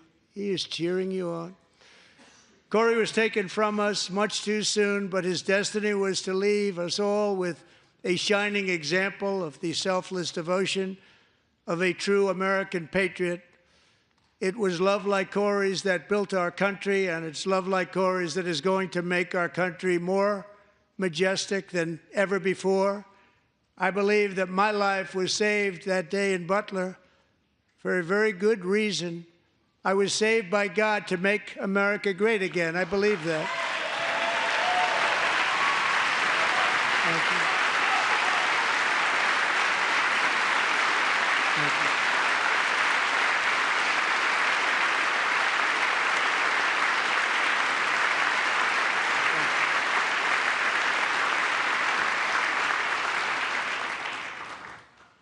Thank Thank you very much. From the patriots of Lexington and Concord to the heroes of Gettysburg and Normandy, from the warriors who crossed the Delaware to the trailblazers who climbed the Rockies, and from the legends who soared at Kitty Hawk to the astronauts who touched the moon, Americans have always been the people who defied all odds, transcended all dangers, made the most extraordinary sacrifices, and did whatever it took to defend our children, our country, and our freedom. And as we have seen in this chamber tonight, that same strength, faith, love, and spirit is still alive and thriving in the hearts of the American people.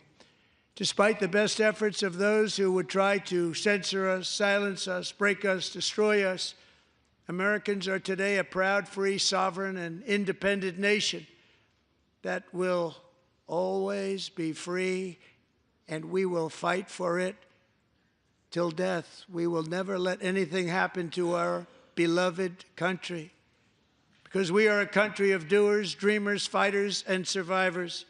Our ancestors crossed a vast ocean, strode into the unknown wilderness, and carved their fortunes from the rock and soil of a perilous and very dangerous frontier. They chased our destiny across a boundless continent. They built the railroads, laid the highways, and graced the world with American marvels like the Empire State Building, the mighty Hoover Dam, and the towering Golden Gate Bridge. They lit the world with electricity, broke free of the force of gravity, fired up the engines of American industry, vanquished the communists, fascists, and Marxists all over the world, and gave us countless modern wonders sculptured out of iron, glass, and steel. We stand on the shoulders of these pioneers who won and built the modern age, these workers who poured their sweat into the skylines of our cities, these warriors who shed their blood on fields of battle and gave everything they had for our rights and for our freedom. Now it is our time to take up the righteous cause of American liberty. And it is our turn to take America's destiny into our own hands and begin the most thrilling days in the history of our country. This will be our greatest era. With God's help, over the next 4 years, we are going to lead this nation even higher, and we are going to forge the freest, most advanced, most dynamic, and most dominant civilization ever to exist on the face of this earth. We are going to create the highest quality of life, build the safest and wealthiest and healthiest and most vital communities anywhere in the world.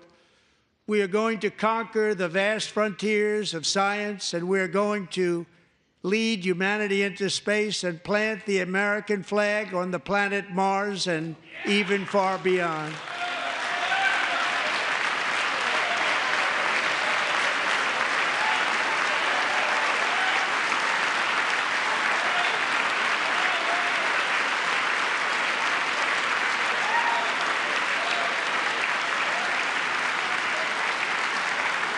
And through it all, we are going to rediscover the unstoppable power of the American spirit.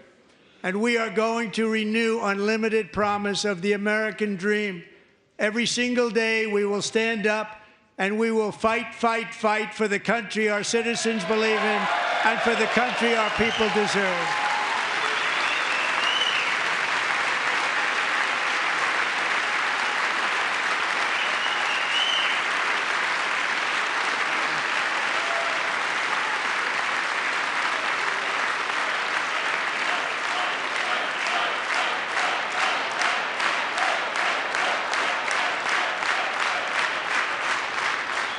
My fellow Americans, get ready for an incredible future, because the golden age of America has only just begun. It will be like nothing that has ever been seen before. Thank you, God bless you, and God bless America.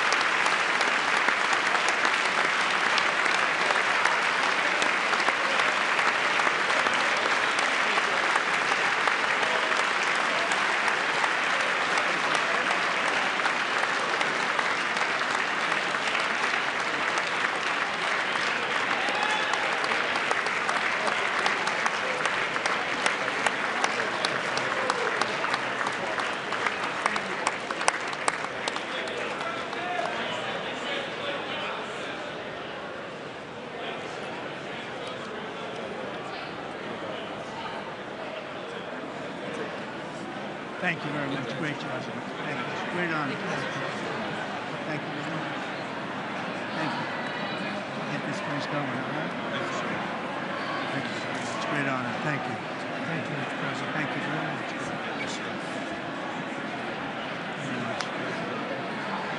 Thank you very much. Appreciate it.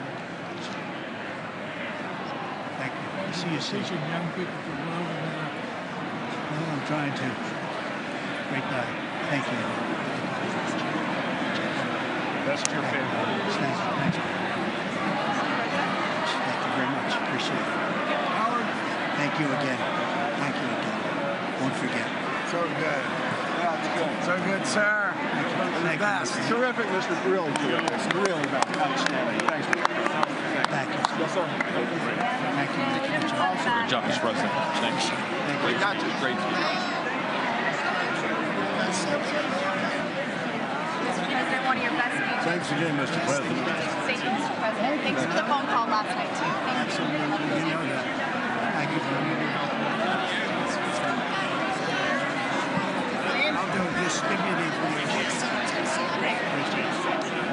I'm not going to give it to you. Sorry. Thank you, everybody. Great speech. Great speech. Best speech ever. Yes. Good. Congratulations. Good job. Can you sign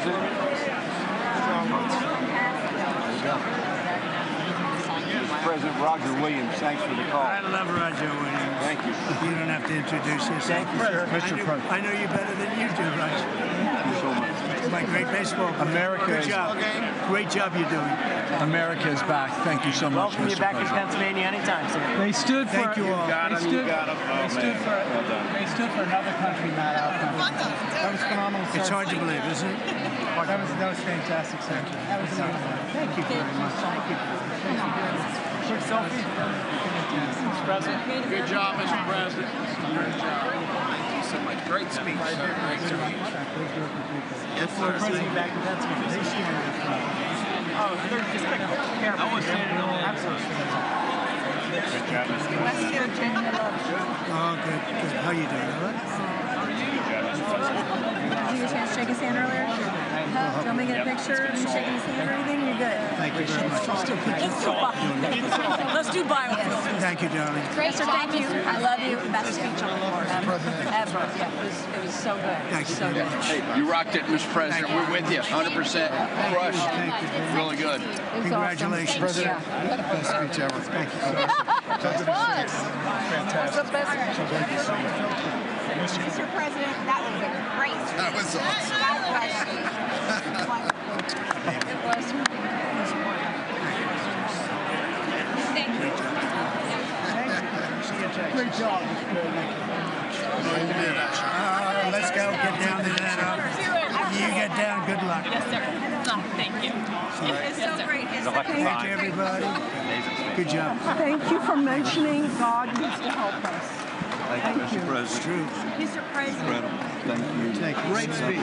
Great speech. That was phenomenal. Thanks for taking my call. Good luck. Yeah. Epic. My man. Thank you for standing You strong. really triggered those people. Tremendous, Mr. President. Thank Somebody you. did. Thank you so much. Thanks for the beneficial ownership ban this week. That was a good one. Thanks for mentioning farmers. Well, we love our farmers. Thank you, man. Thank you, Mr. President. You earned this night. Thank you very much. Appreciate it. Worked hard. Thank you, man.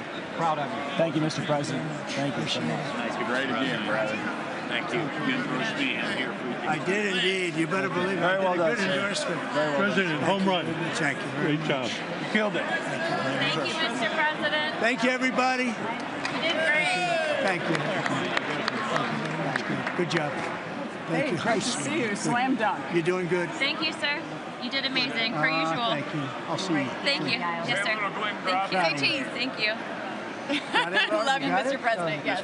Thank you, everybody. Look at this beautiful New congressman from Eastern Washington. We've never met. Oh, Michael that's Baumgartner. good. I was one of Mike Leach's best friends. Oh, that's He thinks good. very highly Mike of you. was, he was great. Tremendous. He was a great guy. Great What a speech. Great speech. Thank you. Thank you very much. Mr. Jr., you did a great job. Yeah, thank you very much. Home run, Mr. Yeah, President. right, yeah. Home run. Home run. That was a good one. President, good to see you, sir. Appreciate it. Good job. job. Thank you very much. Looking good. Look at them. I need to talk to you about some buildings, some public buildings. You let me know. I will. Thank you, sir. Mr. President.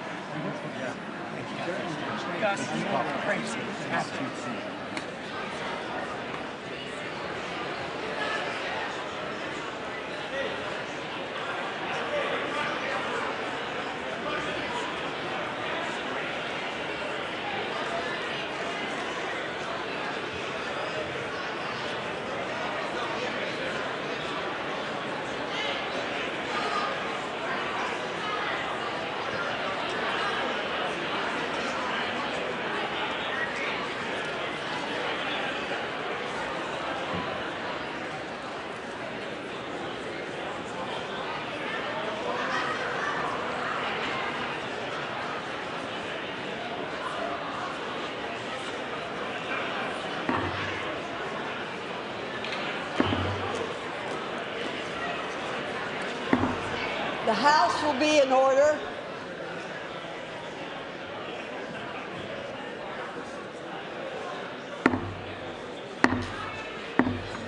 The House will be in order. For what purpose does the gentleman from Louisiana seek recognition? Speaker, I move that the message of the President be referred to the Committee of the whole House on the State of the Union and ordered printed. Without objection.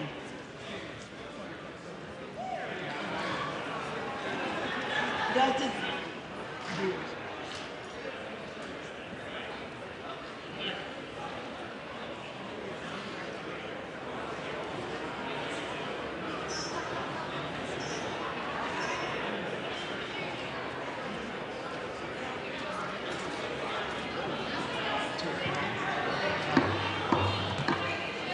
Does the gentleman from Louisiana have a motion? Madam Speaker, I move that the House now stand adjourned. The question is on the motion to adjourn. Those in favor say aye. Those opposed, no. The ayes have it. The motion is agreed to. Accordingly, the House stands adjourned until 10 a.m. tomorrow for morning hour debate.